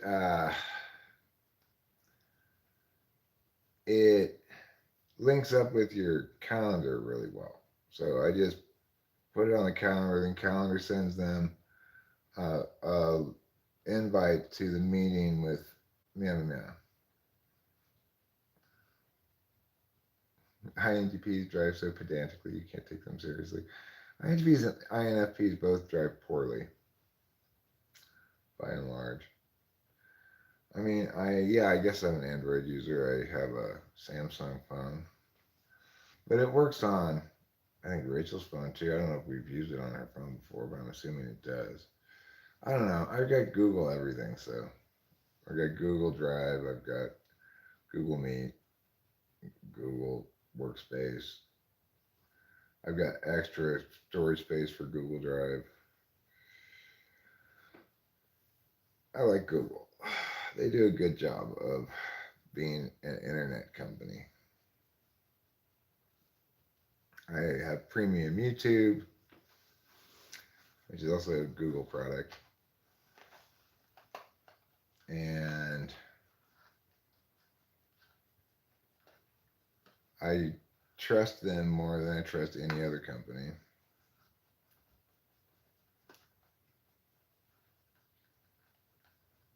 Like, I don't want anything to do with Microsoft. Yeah, I know. No kidding. Should have invested in Google way back when. I agree. I would have been a smart move.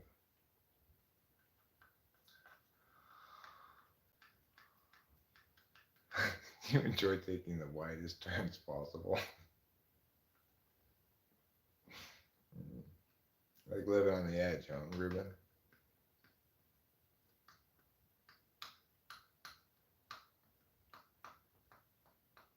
Well, would you guys like to do a little bit of cleaning with me? I've already watched the best thing that today's anime has to offer, which was Reborn as a vending machine. Now I wander the dungeon. Rachel's talking to her dad on the phone.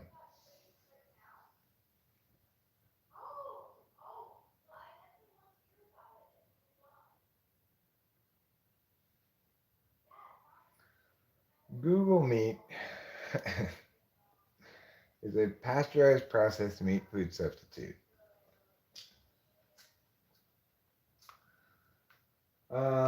Okay.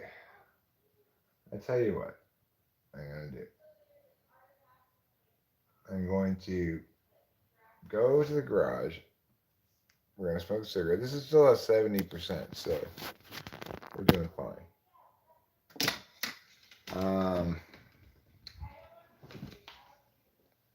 It's called Reborn as a Vending Machine. Now I Wander the Dungeon. I watched that one already, and that was the one I was looking forward to. My favorite one of the new season. It's shockingly at 4.3. There's no explanation for that. Let me close this door so I don't bother Rachel in a conversation with her dad.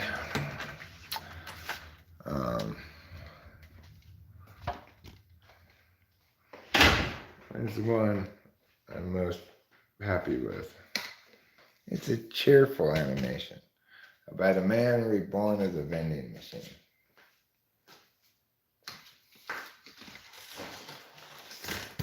In a dungeon. You know, it's your classic magic, swords and dragons kind of medieval isekai world.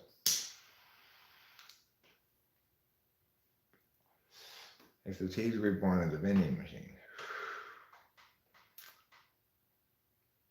He accomplishes amazing things as a vending machine too.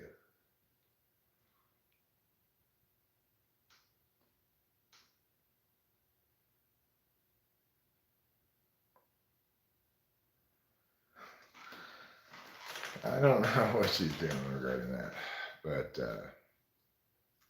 I don't know. It kind of makes more sense to me as an INFP than it does an ENFP. I just took it on face value, I guess, that he was an ENFP, but Rachel reported him to me as such. But having interacted with him more, I think INFP might be right.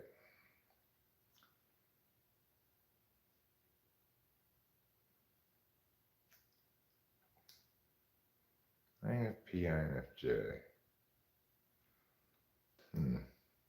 What kind of relationship is that? It'd be the same as ENTP, ENTJ. I don't think I have a great relationship with ENTJs. I probably have a fine enough one if we were working together on something, but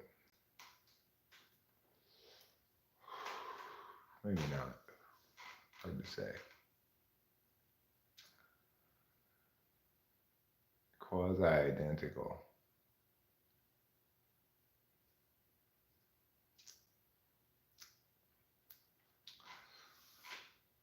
Like, okay, yeah, so there's one of the situations where instrumentality and absoluteness are reversed, causes problems. Like with ENTJ, their absolute values are TE and SE. Mine are NE, the alternative to SE, and FE, the alternative to TE.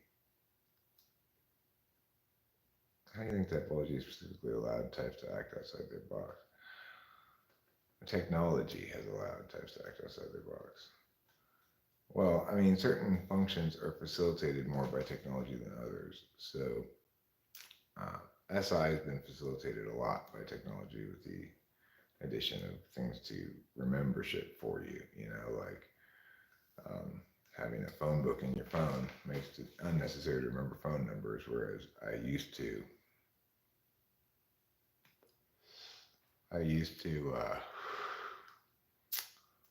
when I was a kid, remember everybody's phone number. Skills like my dad had with maps, where he knew how to navigate LA, he had all these Thomas guides, and you get anywhere and stuff like that. Those skills have been rendered deprecated by technology, right? But SITE will learn what it needs to learn. It's most at risk, for example, of of types becoming experts in a dying field, as this one song I listened to is called. Um,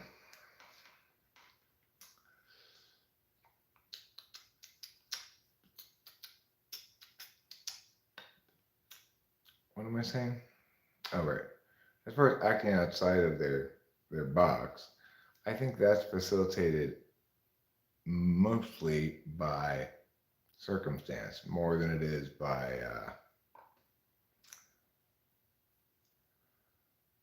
by technology. So, in my opinion, it's more important ultimately whether the people around you support you for who you are in a meaningful way than it is they that technology is helpful to you. If you're in a context where you're constantly not meeting expectations because somebody's either just projecting their own frame of reference and or maybe being toxic or something or like that, then you get constricted into just your dominant and tool functions. You can't take risks. You're safest when you stick with what your core identity comprises attentionally. And so the more non welcoming, the more non supportive the environment, the less you have the capacity to grow as an individual, stretch your legs, to be a better version of yourself by being less reflexively your most wheelhouse ways of being. As I was talking about earlier, like my FE is improved, and that's because of circumstances. It's because of being with Rachel. It's because of being in this place where I don't feel so stressed out all the time. I'm not being criticized. I always had the advantage of this YouTube channel, which fundamentally is affirming to me and provides me a level of kind of group confirmation of my okayness that a lot of people just don't have and may not need. With third slot FE, seventh slot FI, I'm going to look to group confirmation that I'm okay morally, spiritually, and in other fashions. I'm extremely hostile to notions that I'm not okay because of certain particular things, like because I smoke weed or whatever. I'm very hostile to those notions, of course, because from my perspective, I'm being judged on particulars at the expense of the truth, which is carried by the universals, And anyway, so like improving in my FE for me means not.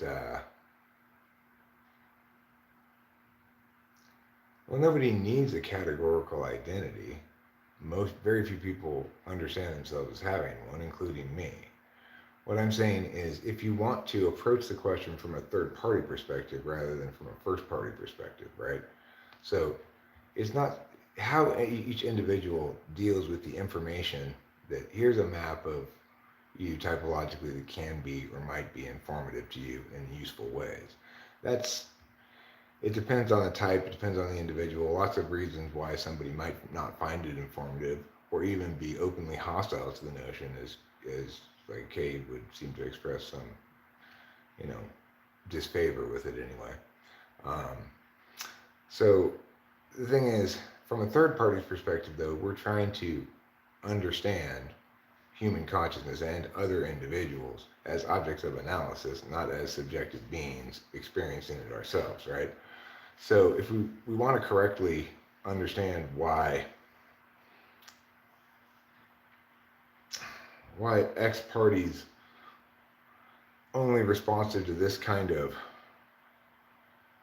argument, for example, we can explain that by your cardinal functions. If you want to explain why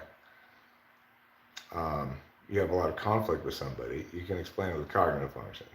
Now the thing is, you may not find that useful, and that's fine.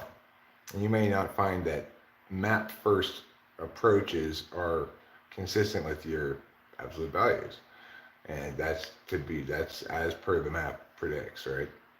Is that some portion of the population are going to be averse to this map down approach to understanding things inherently, especially when it's applied to their subjective selves, which they view as inherently unique and defined by their particulars and not by universals. So, you know, that's all well and good. The point is, even if you're a volcano, and it doesn't matter to you how and why you erupt, etc., right? But if you're somebody standing outside the volcano and you're trying to understand it, then it matters to them.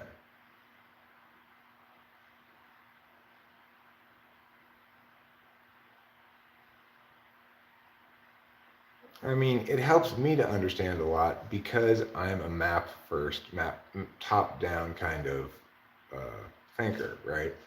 So I believe that explanatory ideas can help me to convert my subjective experience into objective ideas that I can analyze and gain informative insight from, right? But not every type is like that. I certainly don't use it to define me. I rarely, if ever, think about my own type being ENTP. I don't self-identify as an ENTP per se, except as to acknowledge that that's what I am, and to explain the reason why I am the way I am. If you're going to look at it from a third-party objective perspective or disinterested calculus, is best mapped / modeled / explained through this particular kind of defensible typology. It's preferable to others because it's both argumentationally sound, in other words, it's modeled correctly like a model should be modeled, and it's additionally validated by lots of empirics. It makes limited claims that it can justify by pointing to a big pile of empirics and or things deductively validly deduced from axioms and stuff like that.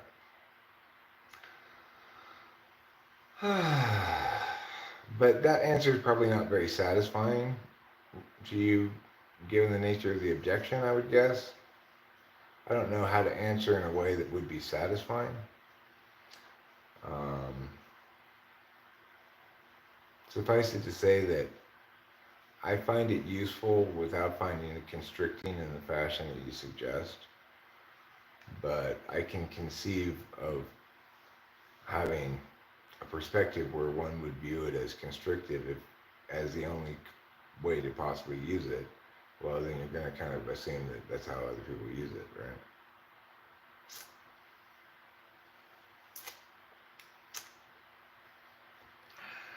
That's just, it's like, I feel as though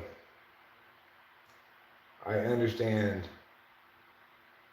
one of the things I understand most better than I would have without cardinal functions is why it's often futile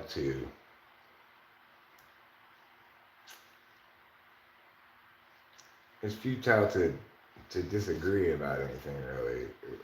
It's like the best I can do is explain why we're disagreeing, and even that's a negation of the other person's disagreement, so it's like you're kind of stuck in a trap there, right? And probably what both parties are arguing about is ultimately which value should be affirmed, if productively, contextually, if unproductively, universally. And it's an unwinnable argument because you're talking about core elements of the self, right? One person's fundamentally valuing something that the other person thinks should only be used for some other purpose. That's a lot of urine. Jesus Christ.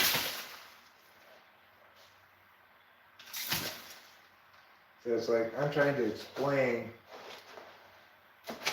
like why K might feel that way in terms of conflicting absolute values. But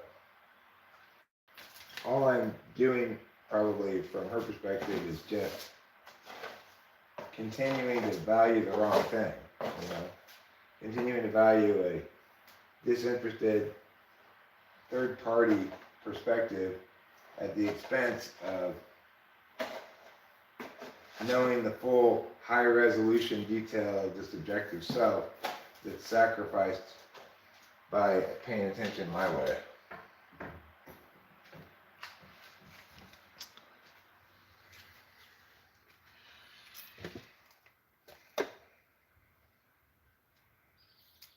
And the thing is, it's like I'm never going to stop being me. So it's like there's always some reflexive response to, because I too am subject to what subjective people are subject to in a different way, just as they see my objective analysis of their subjective selves as an assault on their ontology to some extent.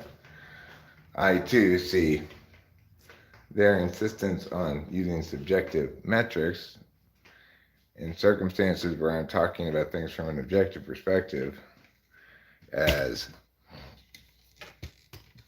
like stubbornly one lane or whatever. But that's the difference between high resolution and low resolution shit. Low resolution stuff, you can stand back and switch from this view of data to this view of data. High resolution stuff is experiential. There's no such thing as switching perspectives like abstractly, you know?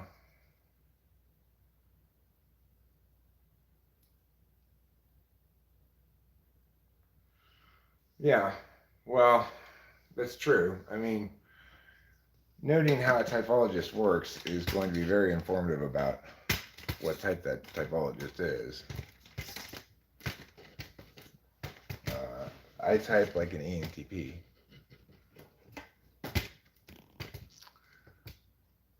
Which is to say, I try to use TI. Jack tries to use TI too. I mean, we don't try, we just inherently do. Use TI as our instrumental value, which means we have this advantage of gathering information by asking questions and then using the results of those questions, you know, the answers to those questions to support, contraindicate, eliminate, or confirm given possibilities with the person's type.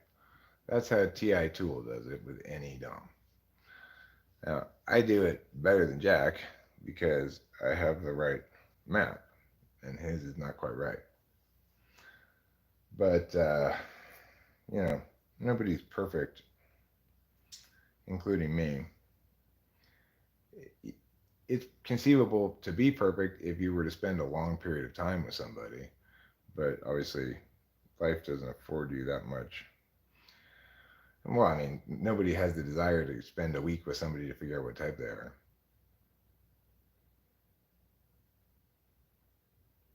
Uber or Lyft? I don't use either of them. Neither of them are available here in Mariposa County.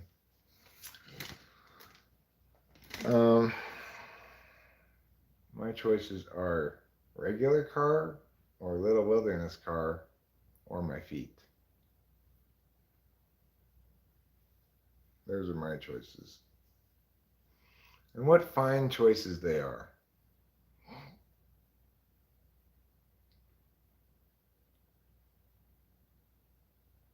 There is a guy who calls himself a taxi that Matt managed to get a ride with. But it's alright. We figured out what you meant, Buzzer the Clown. That one wasn't too hard to figure out.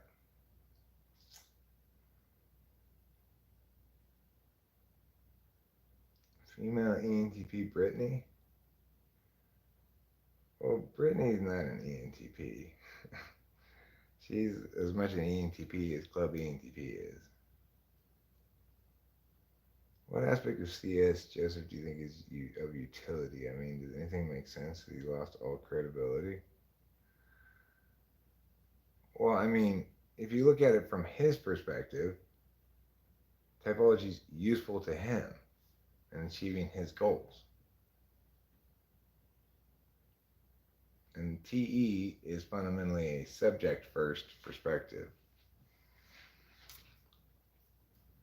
So has he necessarily executed a plan as well as he could have to maximize his both credibility and profitability? Probably not. But is he probably a lot more profitable than me? I'm sure he is. Because I'm not doing things to maximize profit. From what I understand, he used to make quite a bit of money in his live streams by like typing celebrities and stuff for people who super chatted him money. But I'm no expert in CS Joseph's finances.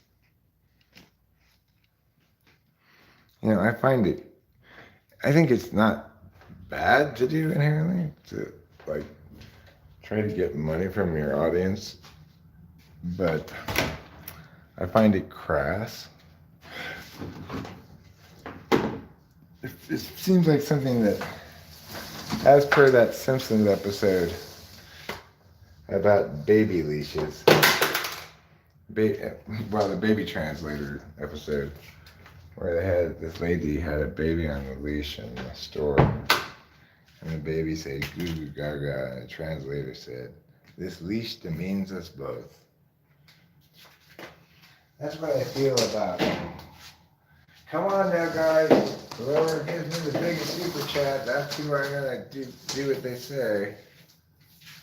I think that stuff kind of demeans us both. And I'm not really that into being demeaned. Demeaning. I think usually people come around here because they find that they experience really demeaning. That is an odd compliment. I got a vacuum.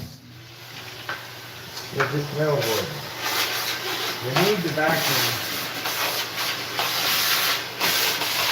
It's so extreme that someone's going to call the vacuum police on me if I don't vacuum.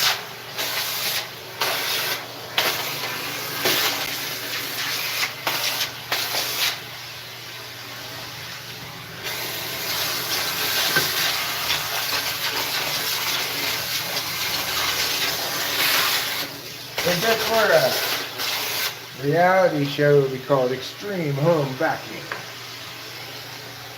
In which I have an extreme need to vacuum, and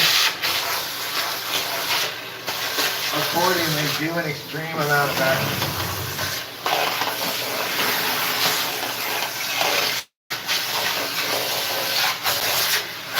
You may well be asking, Eric, how can I know at home if my amount of vacuuming is extreme enough? Well, first let me just say, excellent question. That is an excellent question. The rule of thumb is, when you think your vacuuming is extreme enough, multiply that by 3.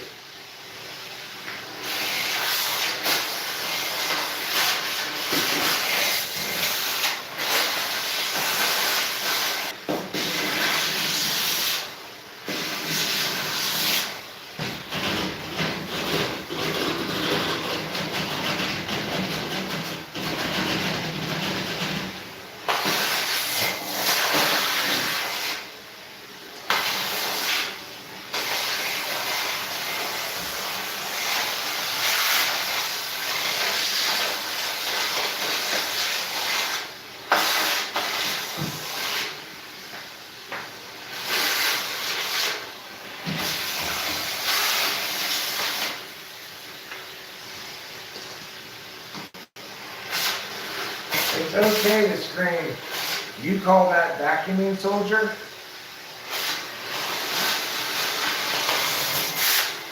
At yourself or at me at any time. "No, sir, no, sir. I will vacuum harder."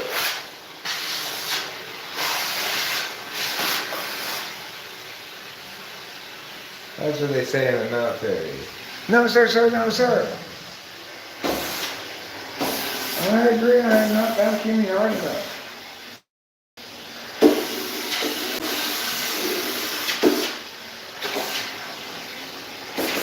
"I should go to the brig for inadequate vacuuming."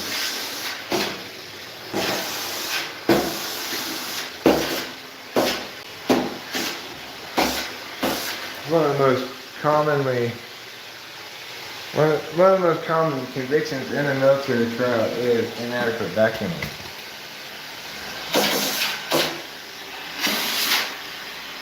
It's more common than dereliction of duty, treason, everything.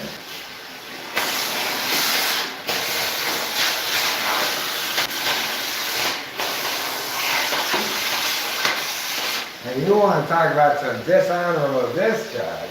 Oy, oy, oy. The smell of that stuff. Ha-cha-cha-cha-cha.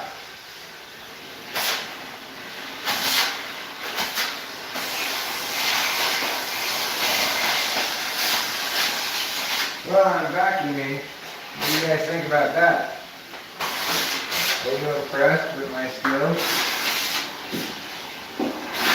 With my commitment to excellence?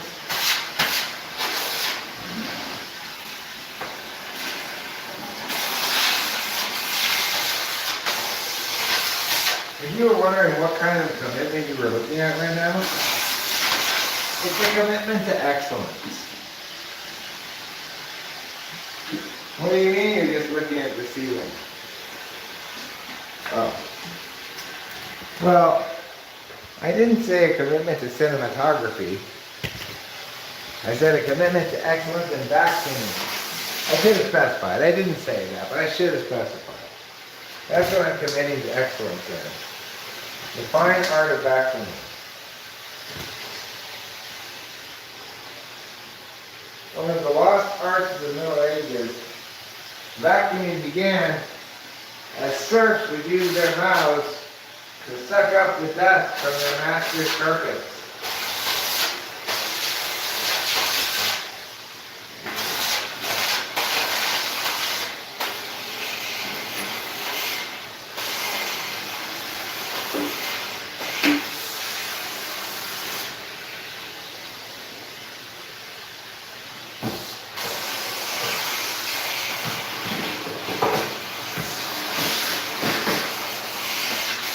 Here at Eric's Commitment and Vacuuming Superstore, we're committed to bringing you the very best in vacuuming action from live on the scene places that need vacuuming, such as this house right here, which needless to say, badly in need of vacuuming.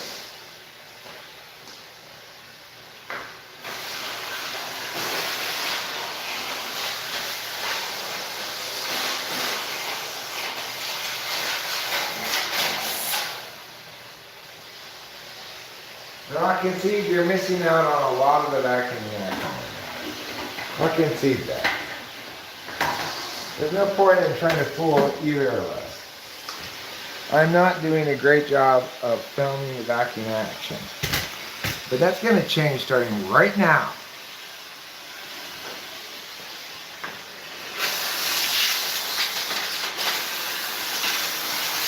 Oh yeah, you see that? You see that vacuum action? Look at me go.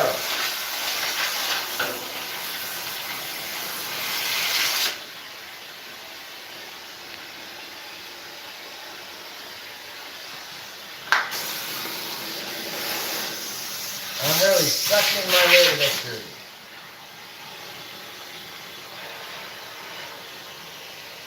You want to crumple this up a little bit, probably, so it doesn't get stuck or whatever.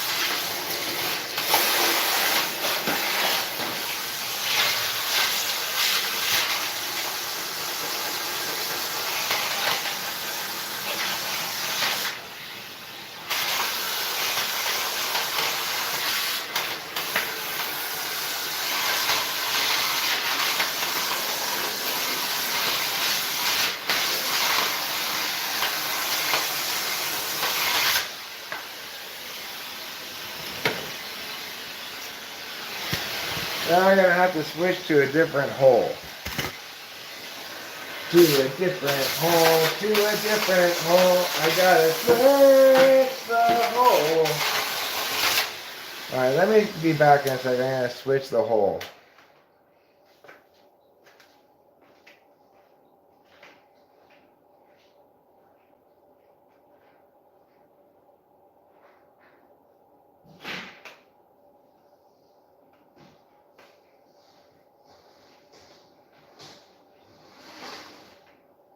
If you run out of hose, you gotta switch that hole.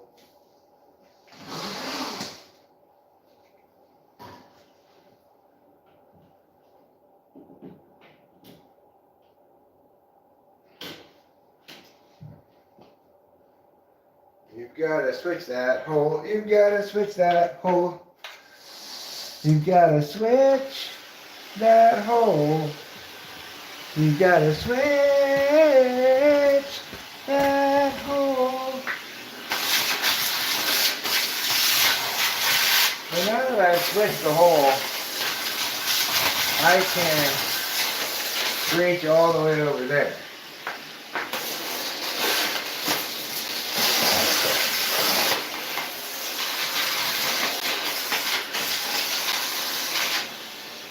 You're not getting enough of the sexy vacuuming action. You're really missing out on it. Look at this. This thing. Chow, chow. Vacuum it right up. Look at this mess. Everywhere you look, it's a mess.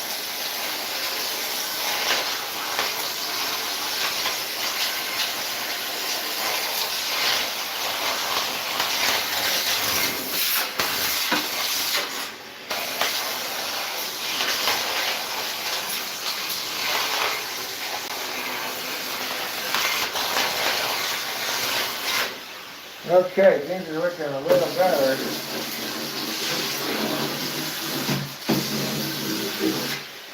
But we're not done yet. And additionally, plus, also, let's turn on this light. Let's vacuum this table. Yeah.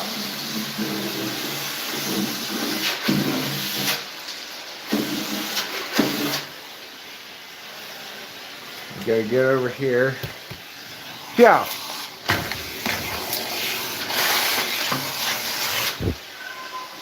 Meow. What are you meowing about, Mr. Man? Now, the biggest problem area of all. Around the trash can. What could be a worse area than that? There is no worse area.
Okay. Let's get under here a little bit.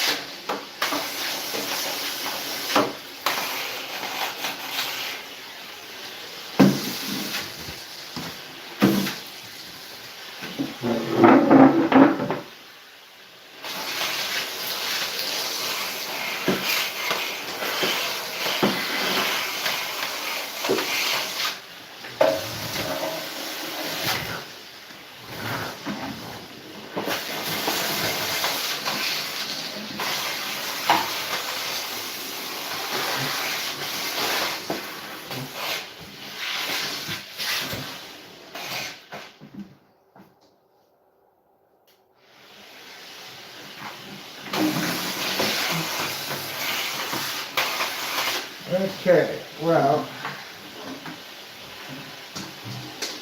we have made a little progress back here. Let's move along.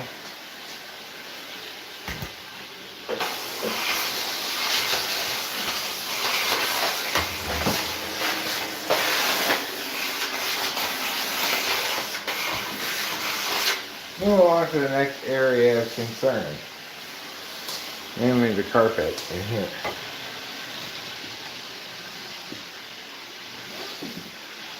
Obviously, here we have a carpet, and it's good at hiding dirt, but it's actually badly in need of a vacuum. Now, I decided to be smart instead of retarded, so I'm going to go get an attachment to make this go a little faster.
Okay, well, I've gotten a couple of attachments here.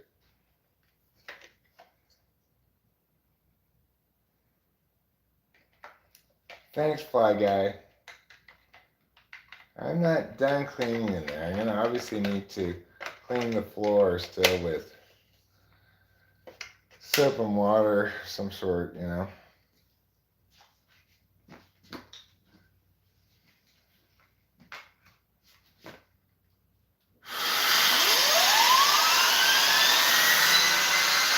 Let's go with this one.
Let's come over here and get this part. We're going to take a break.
Whew, that was hard, huh?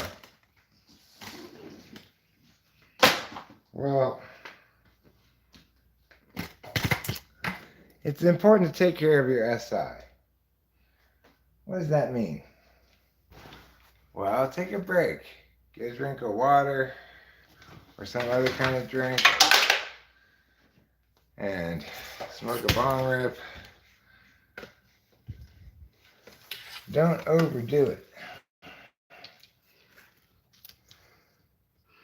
So just exhaust yourself pointlessly. Okay, so next up for me, of course, is to fix the television.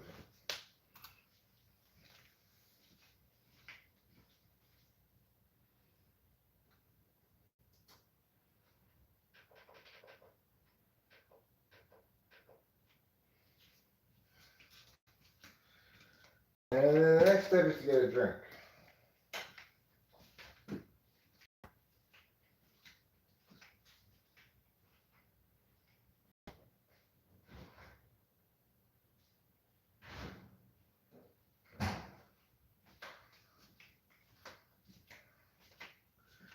I'm going for a half and half, aka Arnold Palmer.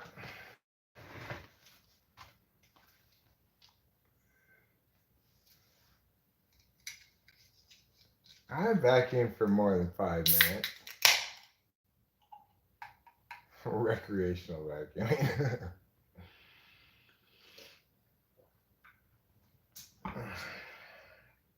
Boy, I'm not going to claim to have the stick-to-itiveness of, say, an ENTJ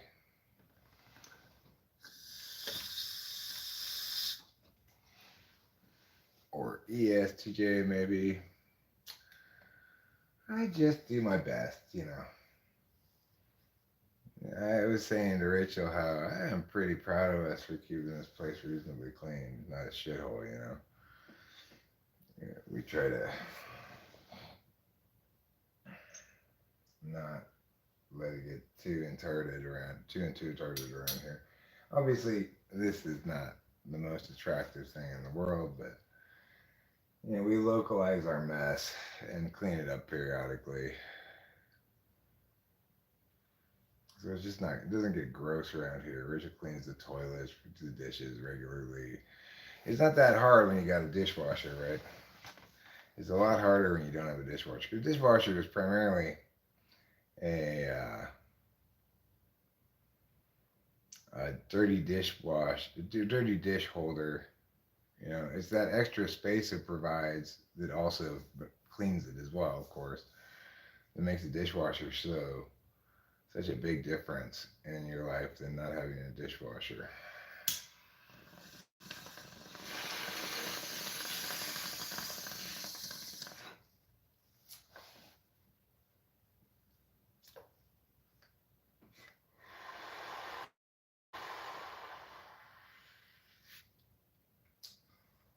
Well, I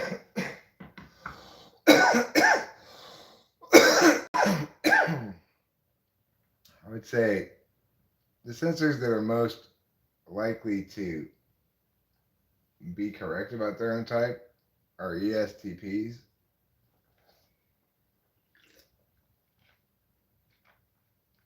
but plenty of them are going to think they're ENTPs as well.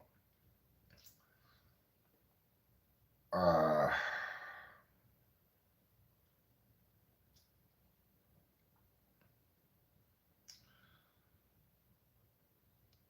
ESFJs rarely get the chance to type them.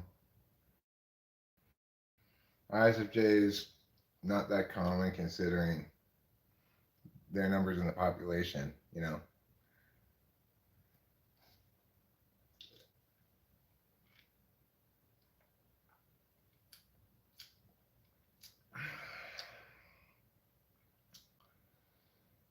ENTP more clean. I'm more clean than this, you're saying? Or I don't know what you're saying. Saying ENTP is more clean than I am. Well, I mean, it's clean in general. I'm showing you a spot that's not clean. There's the vacuum. We've been vacuuming. You know, it's not dirty or anything. Not trash on the floor. There's not empty bottles and cans lying all around. This is the spot where I'm sitting. So naturally, there's going to be. I mean, it's clean for me. You know, it may not be clean to your standards, but it's clean for me. I think Rachel and I are doing a pretty good job of keeping this place clean. And we do a good job of teamwork in it as well. You know, there's stretches of time where she'll be doing more than me. Stretches of time where I'll be doing more than she.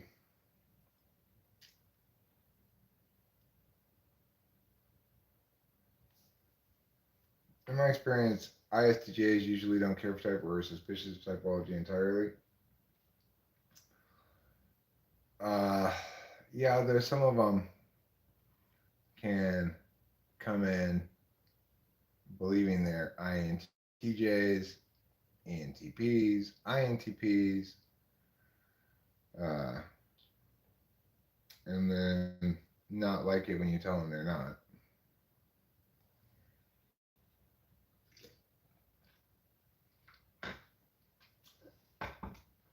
In general, SI DOMs are very resistant to being told who they are because they're subjective knowers first and foremost.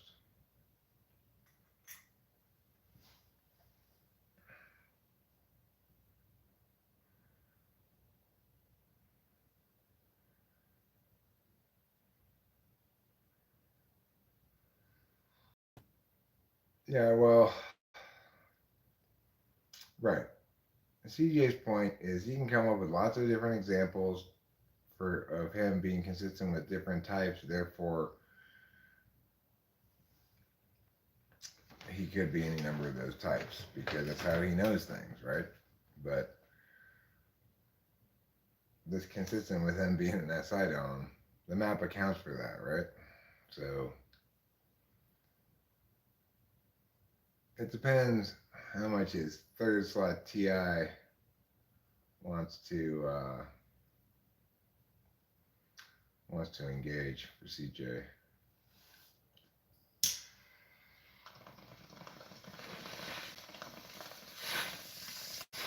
I think we're both cleaner together than we are apart. Rachel and me. I don't know if this is true for the types in general, if it's just being Rachel or what, but Rachel and I seem. I think we're both cleaner together than we would be apart.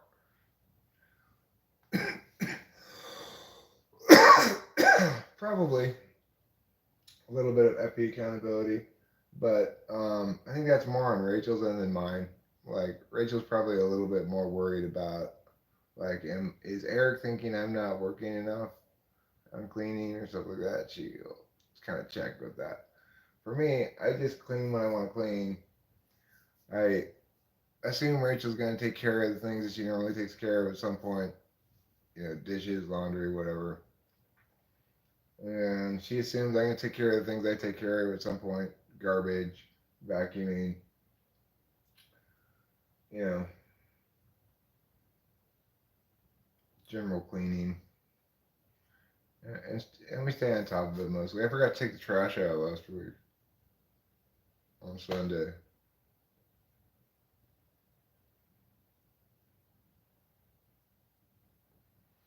Well, that's good. That's good self insight. You know,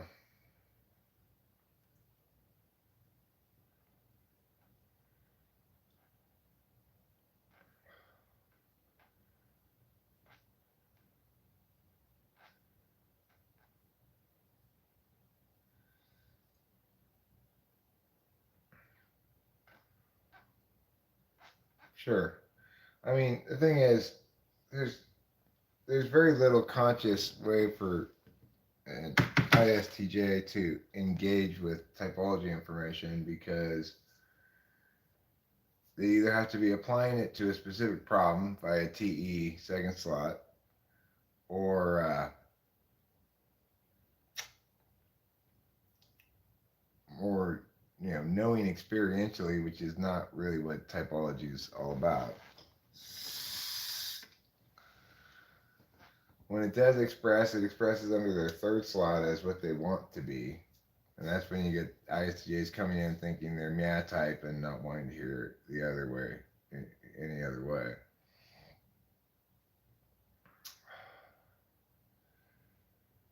Well, what type is meow type, Eric? Whatever type they think they are, except ISTJ, you know.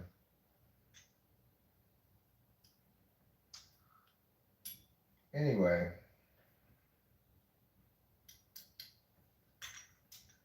that's fine.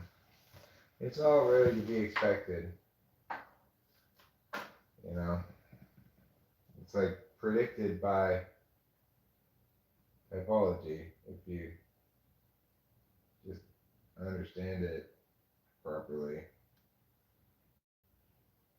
It's not like that difficult to understand properly. We're talking about getting the idea that there's a subjective way of knowing that's built on experience, and there's a quote unquote objective way of knowing that's based on intuition. And it's not that one's more correct than the other, it's just that it's a change of perspective. One views the object from a disinterested knowledge perspective, one experiences things consciously and extrapolates from those experiences and remembers them as means of knowing. So one's continually referencing backwards to previously attained information that's understood consciously. The other is intuiting from real time cues, uh, truths external to the person on a foundation of previously experienced stuff that's retained unconsciously.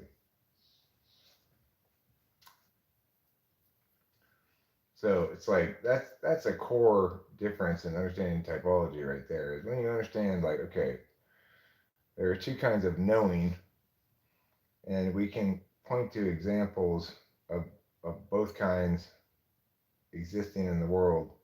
People justifying things with examples, their own experience, anecdotes, the fact that they remember something, pieces of information they learned from a book and retained, they can cite.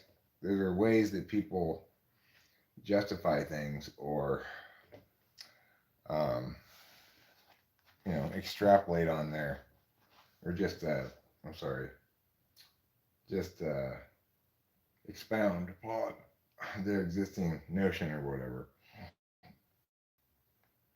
And then people also know intuitively things, and you hear people talk as though that were an appropriate kind of knowing all the time. You read that Ted Kaczynski thing, it's nothing but things that he knows that have no examples, no actual concrete particulars whatsoever, no personal experience, nothing except just knowing with intuition.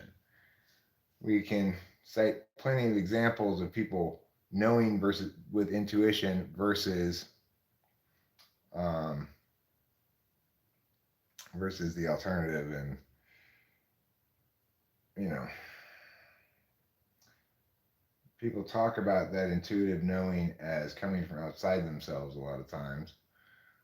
Artists or musicians have often throughout the years said, well, I don't create these melodies. I receive them from God or whatever. That's perceiving the intuition about the external world as deriving from the external world.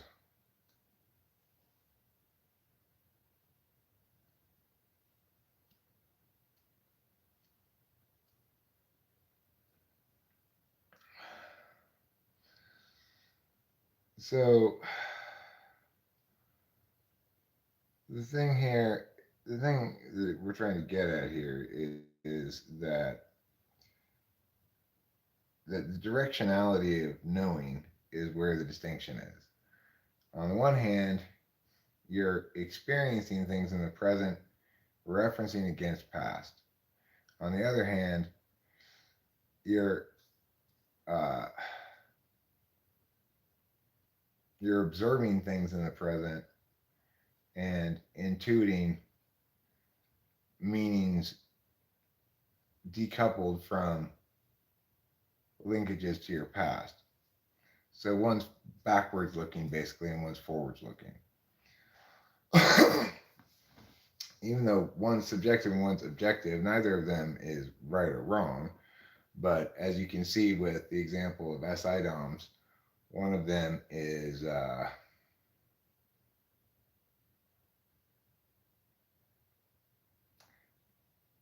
I mean,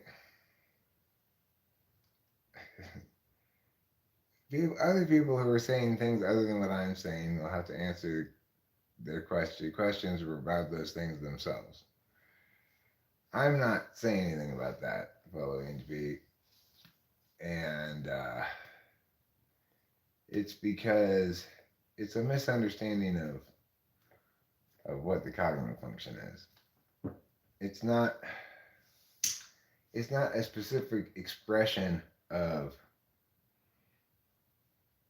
like, I could extrovertedly intuit uh, visually by drawing a picture, remembering that extroverted intuition is a function that puts information out, right? It can put it out onto your internal field. You don't have to say something out loud. You can ideate and keep it to yourself. But probably uh, my clarity, singularity, solidity, unchangingness of whatever image I have in my head is going to be kind of wavery. I don't retain a single, straight, clear image in my head very well, and don't visualize particularly well. But that doesn't mean I can't have plenty of instances of visual associations where I could easily enough associate a given thing with an image or a scene. Like when Rachel was talking earlier about the Cracker Barrel going over Niagara Falls, I certainly had an image of the scene I thereafter described. And anyway, the point is that may have represented an example of NI, but that's not the only way that NI manifests. And when we saw geese flying overhead or something like that, or ducks flying overhead when we were in Palm Desert one time, and Rachel said, and it looked just like it, in fact, she said, duck hunt. It looked like the video game Duck Hunt. Now, an SI person might have said, this reminds me of the time I went duck hunting with my Uncle Bob. Okay, that's the difference in terms, if you want to look at objects that you can treat as objects of analysis, spoken words, you contrast those two things um, against one another. You've got a good contrast of an NI response versus an SI response. Okay, now that doesn't mean that every NI person will always say duck hunt and every SI person will always say my Uncle Bob and I went duck hunting one time. There will be, you can't reliably assume that people are going to be as like SI people learn lots of habits of expressions and ways of expressing themselves that may not be representative of their function predilections.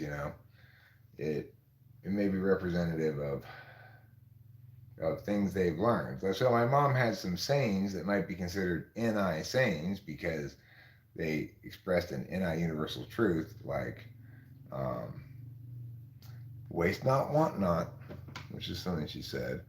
But the fact that it was just a saying she'd say repeatedly, or cleanliness is next to godliness, means that for her, she's has this SI framed relationship with NI that it can be repeated and sort of revalidated by her saying it out loud again and experiencing it and knowing the meaning of it again, whereas NI users wouldn't need to articulate that same thing over and over again. In fact, an NI Dom would be very unlikely to repeat themselves in that fashion and have the same saying all over and over again. Like Rachel's much more likely to repeat what I say than to repeat herself. Um, so you have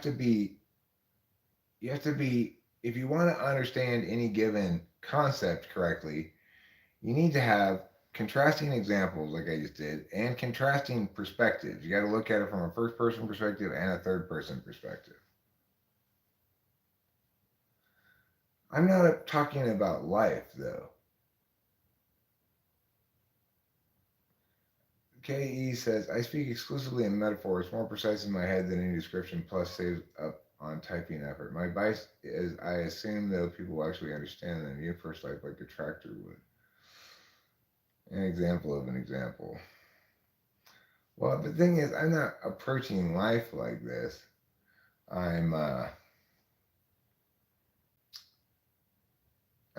from my perspective, I'm approaching an intellectual question like this. And I certainly approaching intellectual questions like this is how I'm choosing to spend my life. But I don't think of this as being an approach to life, but rather an approach to intellectual questions. Choosing to deal with intellectual questions may itself be an approach to life, but not the way I'm dealing with this particular intellectual question doesn't represent itself an approach to life. Rather, it represents the correct approach to this kind of question. Whether or not I should be spending my time asking this kind of question and answering it is another question entirely.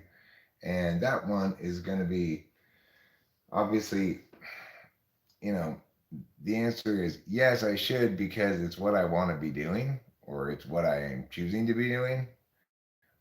Um, so obviously, it's not causing me any harm or anything. We can't articulate any ways in which it's it's negatively affecting my self concept, self esteem, well being, mental health, or anything like that. Of course, as an SI user, remember, I'm in that same pile of people that says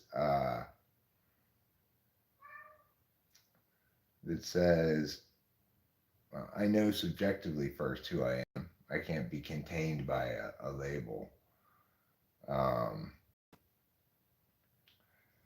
but I'm primarily, though, an intuitive before anything else. So that means that ultimately I I'm very meticulous about articulating what it means to be this kind of stack or that type or whatever, what a cardinal function is, how mechanically it works as in the model, and what it is and what it's not. Um, but that doesn't mean that when I'm not talking about cognitive functions, I'm framing things through a cognitive function frame.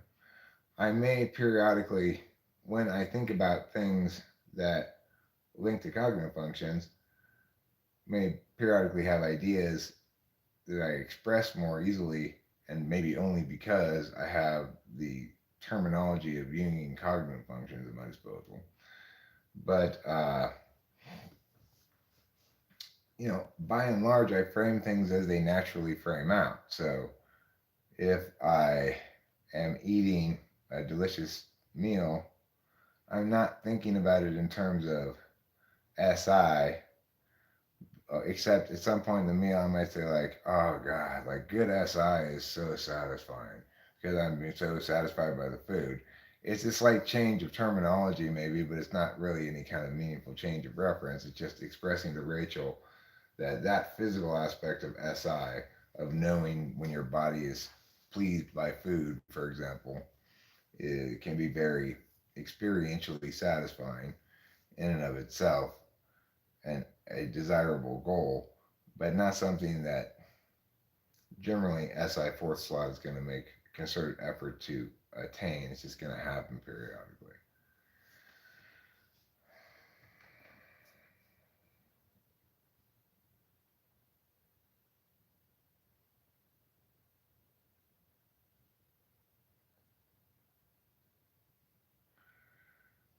Well, the abstractions I'm talking about actually make a lot of sense,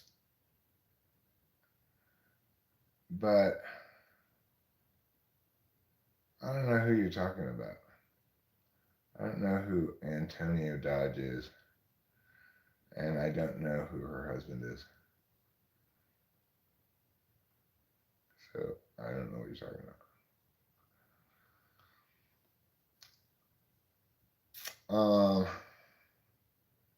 Joel Mark Witt. I have no idea who that is. Have I typed him or something? Did I type police him or something?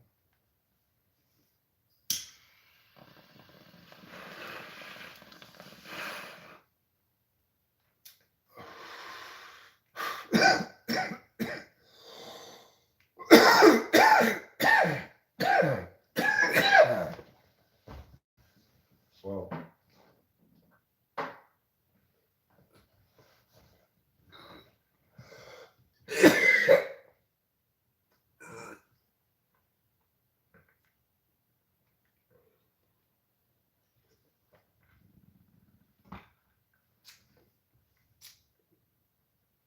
I don't know who that is. I'm sorry. Fellow ESP.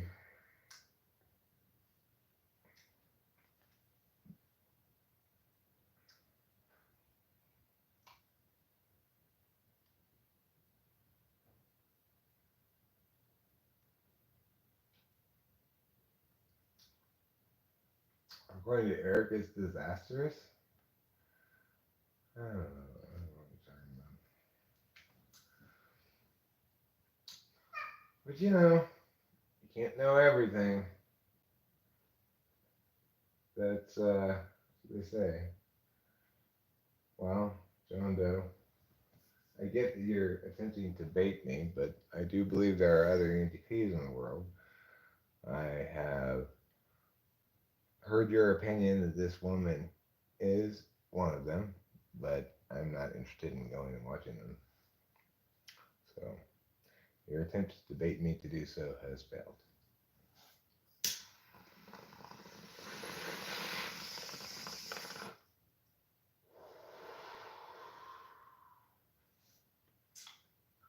And regardless of how you phrase it, the sentence, I'm going to provocatively assert this person is an ENTP, is the truthful expression of what you're saying. I'm not provoked by that possibility.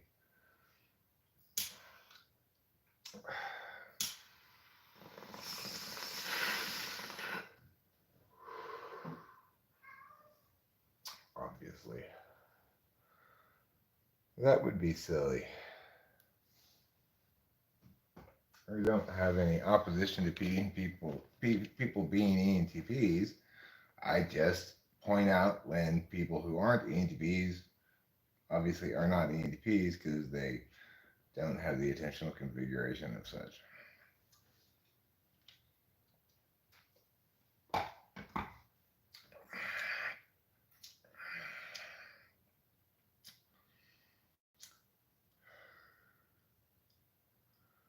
No thanks, John Doe. I'm not interested in channel advice, but appreciate the shot in the dark there. Unsurprisingly,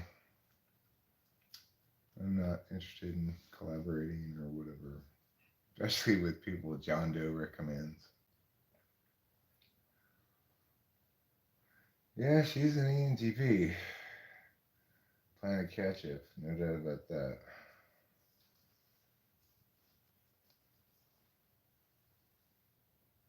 You want to see a good example of one, look at that one. Not my favorite ENTP, but nevertheless, indisputably a good example of one.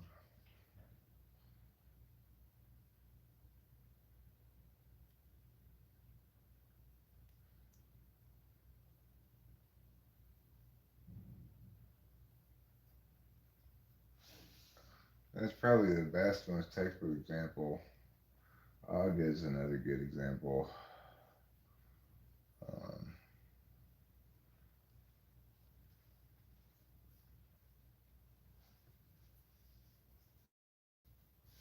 I don't know. Not a lot of them that I can think of. But again, I'm not a consumer of MBTI content on YouTube.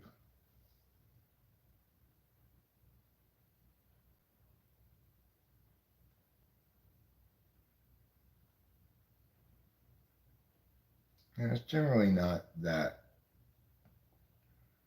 difficult to recognize NTP the way they talk if if they're if it's like it's possible to be confused like I was and was clubby as a pea,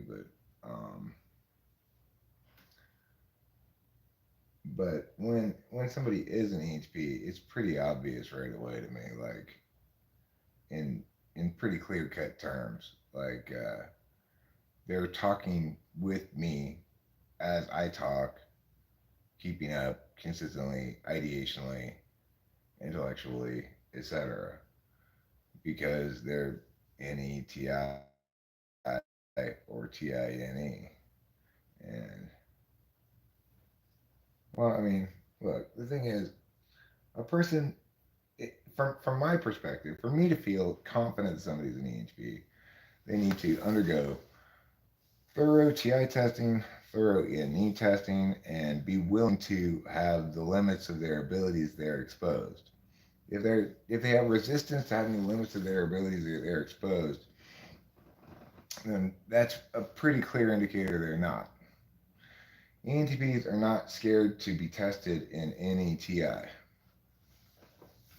They're excited to be tested because they want to show off how good they are at it.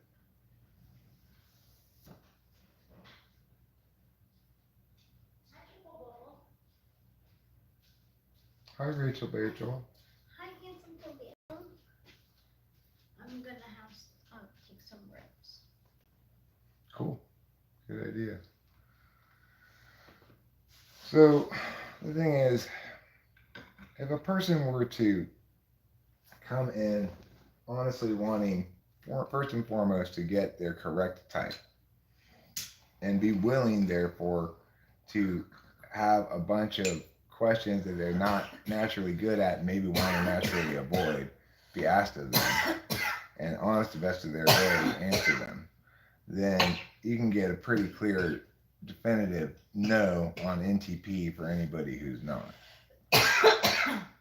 But in the absence of that legitimate assessment, and it's got to be those skilled assessments, right? Because there's no, you can't you can't successfully type somebody purely on affect. If somebody's avoiding those skills assessments, then they're going to undermine the efficacy of the typing. You know, they're going to create gray area where there oughtn't be any gray area. They're going to, try to lead you by the nose to a given spot or whatever. By and large, I'm pretty well immune to that at this point. But my biggest mistake ever was the one that still haunts me to this day.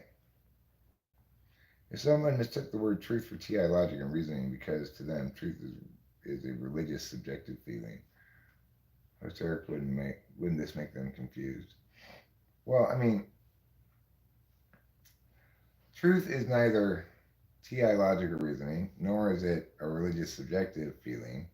It's a status we afford to statements first and foremost. Okay, metaphorically, we use it in a lot of different ways to mean different things, but um, when used in a sort of clinical or precise way, it's a status that's afforded to a statement.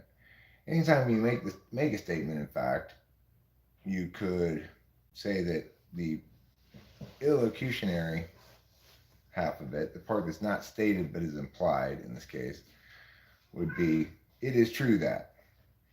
The cat wants to go outside is the same sentence as "It is true that the cat wants to go outside," informationally. Okay? So the point is, we make the claim that something is true every time we make a statement implicitly, but we explicitly afford that status of truth, usually to statements that are the truth of which are in dispute. Um, People like to, if I say I went to Jenny's on Sunday, if I make a statement that's dependent on my SI subjective knowing, people are unlikely to dispute it or have any problem with it. If I make a statement like industrial society is responsible for all human suffering or something like that, then that's a really broad kind of NI statement, and it's full of metaphor, and it it may mean something precise to the person saying it, but it doesn't actually universalize well at all. It just resonates with other people's emotion, anger, feeling of helplessness, or whatever, in ways that are inflammatory and kind of self-feeding negativity that causes them to get off on getting upset about imaginary universalities of metaphors, right? So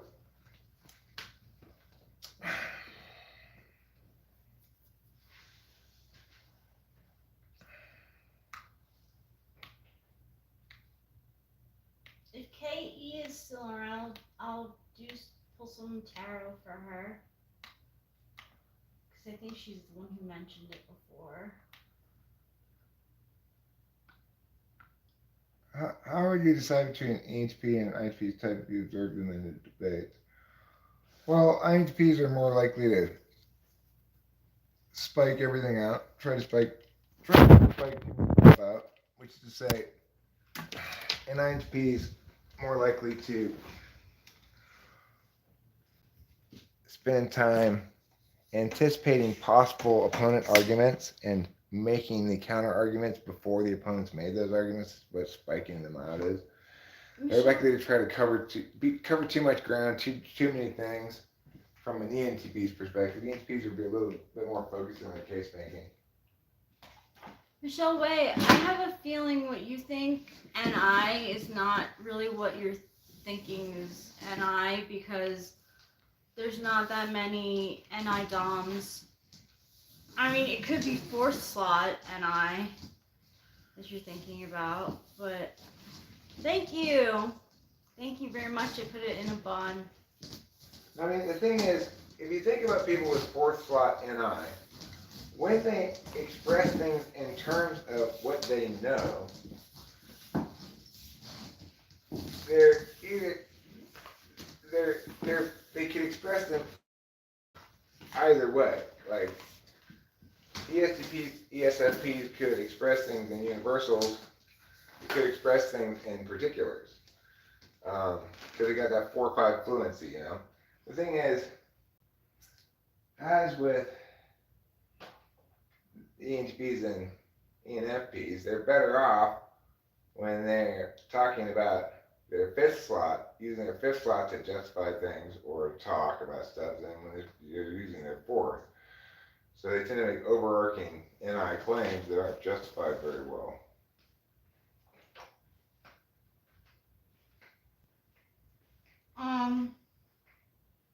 SC polar is really difficult. Like, if my dad is SC polar, like my mom did everything, like all the cleaning, all the cooking, all the wash.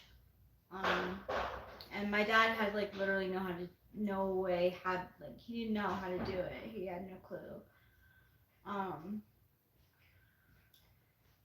and if he is SE polar, also I believe my grandma La Pelosa was an ISFJ, and ISFJ that are the benefactor The miaza miaintao. for INFP. So which would make a lot of sense. My grandma did everything for my dad pretty much. I mean, plenty of SE polar people can be reliable in their world and their jobs. Oh yeah, my Yeah. dad was hella like reliable in his job. Like he like rarely if ever took a day off.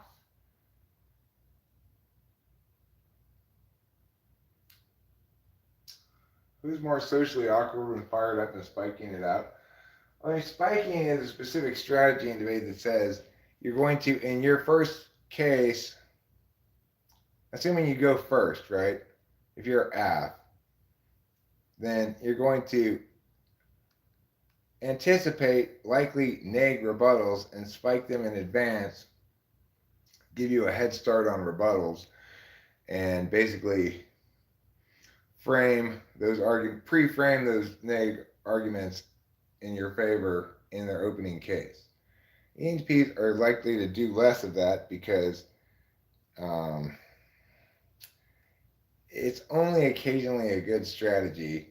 It it uses more time than it gains ground with the judge, even if you're right about which arguments you're anticipating. And if you're wrong, then it's just wasted time and you spike out arguments that haven't made, which can still do work for you. But I don't know. It's just a thing I've noted as a difference in the style of case building of INTPs and ENTPs. Is INTPs like to spike a bunch of shit out, and they also like to cover more ground with their case.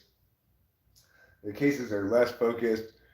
They're more defensively anticipatory. They like to debate like water, which is to say, have purposefully non-operationalizable terms defining things so that you have nothing to stand on and you're trying to pin them down on shit. INTPs are much more debatey like that. ENTPs are more, we want to win on point more, I guess you'd say, offensively minded. I don't know what I was gonna clarify on NI definitions. I'm sorry if I interrupted. It's okay.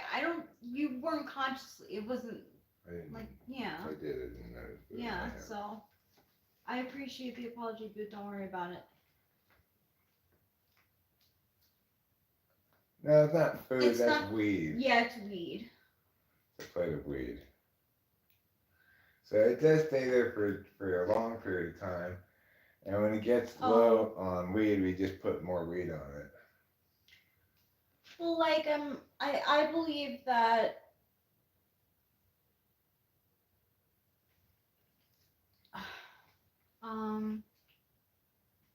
well, if it's based on what Eric's saying and feelings stuff, that makes I'm not sure what it's referring to.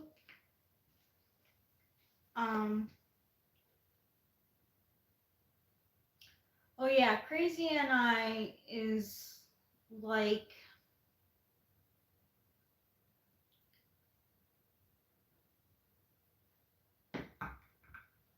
in my world, like backed up with FI.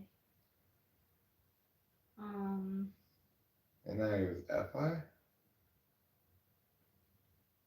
What does ESFP have? Yeah, it's FI and NI.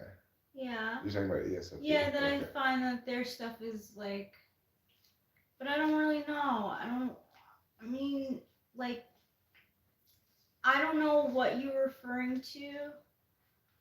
Ke, you want a tarot reading? I'm sorry. So like I'm not sure what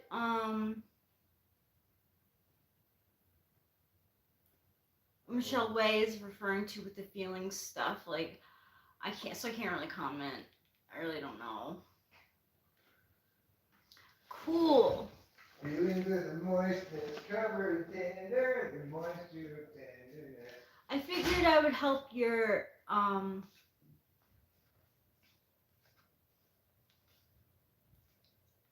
well, I kind of believe in ghosts. I like believing in ghosts, though. That's just a personal thing. I like believing in ghosts. Like yesterday, I was in the shower and I was dancing, and all of a sudden, the toothbrush flew off of the little like shelf that it was on, and like yes, you could say it was me, but it wasn't me because that thing flew across the shower. It was a ghost. Just a little bit weird. When did you see a ghost? Remember when I was in the shower yesterday or the day before, and like we were talking, and all of a sudden the toothbrush like flew off the. Oh yeah, I didn't see it. I just heard you report upon it. Yeah. Like I didn't touch it. Yeah. And it looked like it moved with force, or what? What? Like it moved with force? Yeah, with force. Oh, that's weird. Yeah, it was weird. Oh, well, I didn't get to see it. Oh man. Yeah, Michelle Way, it is like that.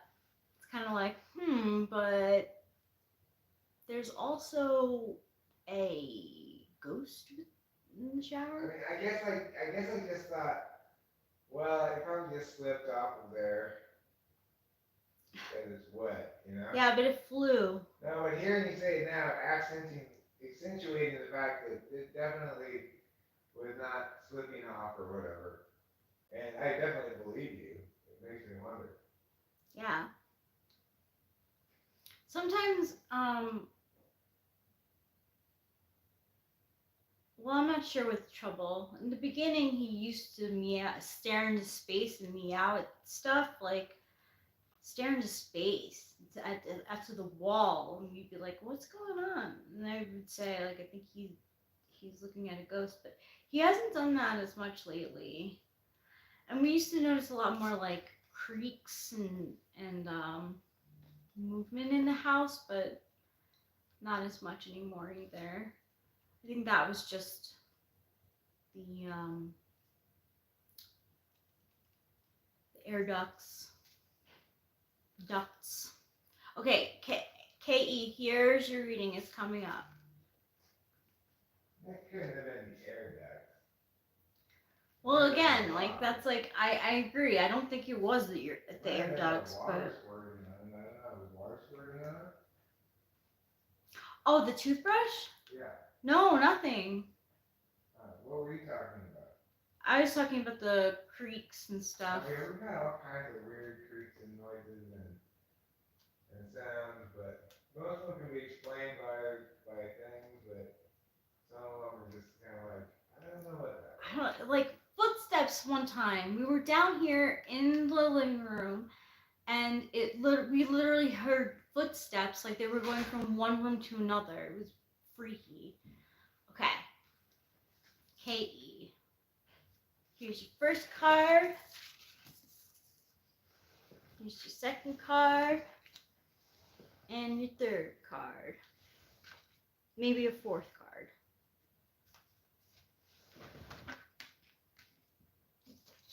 Okay. Your first card is, the Seven of Swords. Unethical, guile, exploit, betrayal. So this card usually means like you're taking up your ideas and you're like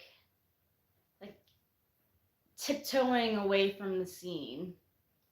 That's all right. It's the only one. It's the one to start off with. So like this is energy that is leaving. It's the first one. Um, in a positive light, like sometimes there are times when you need to protect yourself and kind of keep your mouth shut while you know stuff is going on because it protects yourself more. So you can think of it that way too. Next card. Two of Rods, partnership, vision, path, plan, align, kindred. You're looking for some sort of partnership, and with rods, it usually means like a creative, practical endeavor. And you know, that person's looking out and he's got the whole world in his hands. So you have like options. You might like want to get the ball rolling. You already have the idea. Um, and it could be for like a creative pursuit with friends or in your job, in your work office. Like you might have want to work on a project with someone else, stuff like that. Next card. Ooh, Three of Pentacles, apprentice, build, tools, school. So this one is usually, it's got the 3 coins and it's of this person is kind of showing off what he's done to these 2 people over here. And it's like literally being like, hey, look, this is what I've done. Like, not so loud like that, more like people noticing that you've made some progress on your pentacles. And they're saying, like, hey, you're doing a good job. We like this. Yeah, tell me more about it. So, yeah, that's the 3 of Pentacles.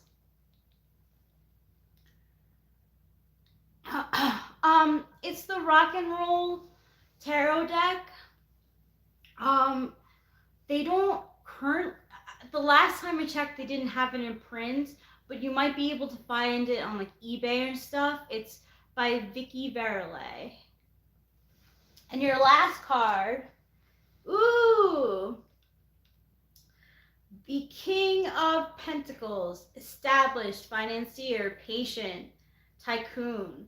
So you're gonna take your 3 of Pentacles and you're gonna blow it up. You're gonna have like good practical sound ideas. People are going to be coming to you for like money advice, or they see you sitting on your throne with your goods and they're like, wow, that is something to be admired. You know, we're really looking at KE like she's on top of her game. And you are, like, you, when it comes to practical matters, you don't really need much advice. You kind of go with what you know. And yeah. So it has to do with pentacles, so it can be literally like with your job, monies in that way, or material possessions too.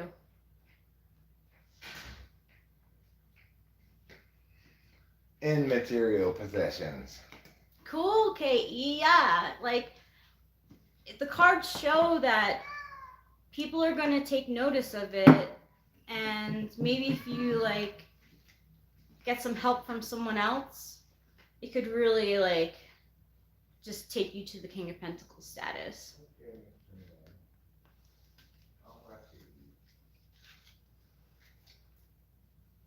Oh yes, what a good year you are. You want to bring the people in to watch Struggle Eat? Yeah. We can have even more of an audience.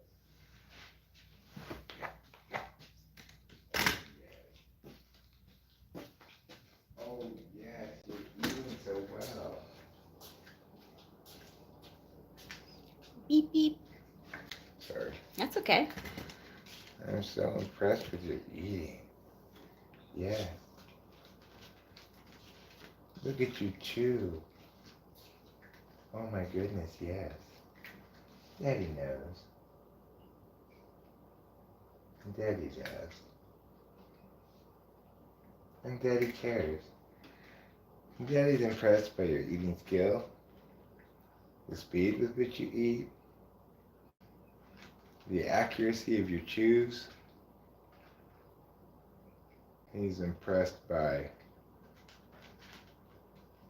the amount you eat, the elegance with which you get it piece by piece.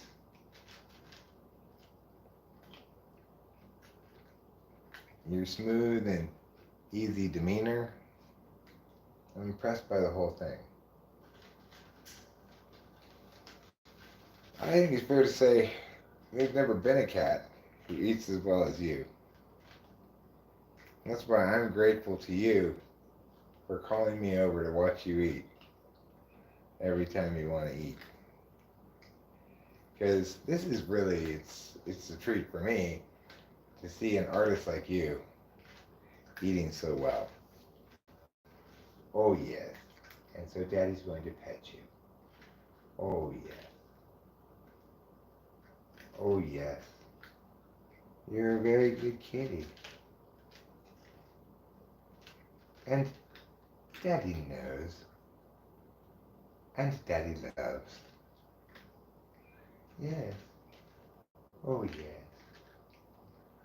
Oh yes. What a good eater. What a good kitty. He's like, this is how every meal should be. I don't know what's going on here normally, Eric, but you're not normally this attentive. Well, normally I don't have an audience for my attentiveness.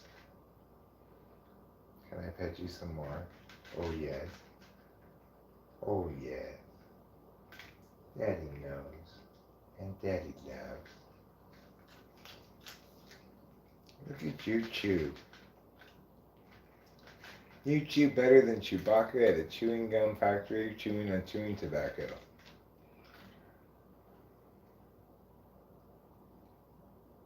Yes. Yes, it's going down for posterity, Treble. That's how well you eat. We're making an instructional video for other cats.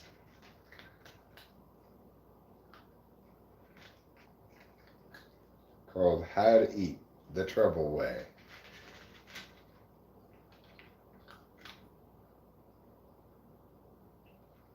You're doing a great job. And you are winning the How Many Hot Dogs Can You Eat contest. The answer is a lot. A lot of hot dogs. And you'll make a nice big turd for me to clean up, huh?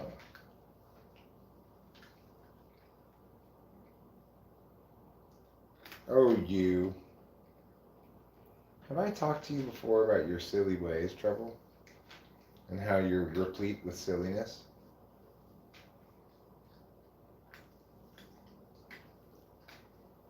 You're eating so much just because I'm standing here the whole time. You just keep eating and eating. Normally I don't stand here for this long. I guess I'll pet you again. Oh yes. Daddy knows. And Daddy loves. I feel like my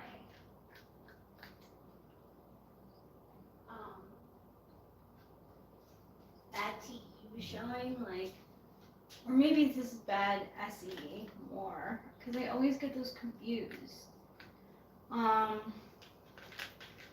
But I was watching this, how to apply this blush, and it's only like, I think, really 2, 3 at the most steps, but like I have to watch the video like 10 times to actually get the concept of, okay, do this, then this, then this. Yeah, that's TE polar. Ordination. Yeah, because I was like, oh my gosh, I've watched this video like 8 times now. I really like don't get the steps to this.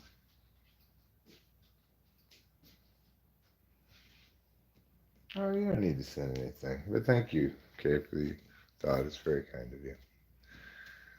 Young sly boy. He's a young sly boy. Happy birthday. They say it's your birthday. Meow, meow, meow, meow, meow, meow, meow, meow. Meow meow meow meow meow meow meow. Meow meow meow meow meow meow meow meow. Meow, meow, meow, meow, meow, meow, meow, meow. Meow, meow, meow, meow, meow, meow, meow, meow. Meow, meow, meow, meow, meow, meow, meow, meow. Um, okay, so I think I'm about ready to potentially wrap up this crap up. Wrap up this crap up in a crap wrapper of some sort. And I don't know, do something else potentially. I'm a Leo. I'm not a Leo. No, young sly boy. It's his Oh, birthday. today's Leo day, huh? It's a Leo day, yes. Well, congratulations, you're the lion. Rawr! You've got claws, you've got fangs, you got a mane. Mhm. You've got you're the king of the jungle. Yeah. You got lady lions to do the hunting for you.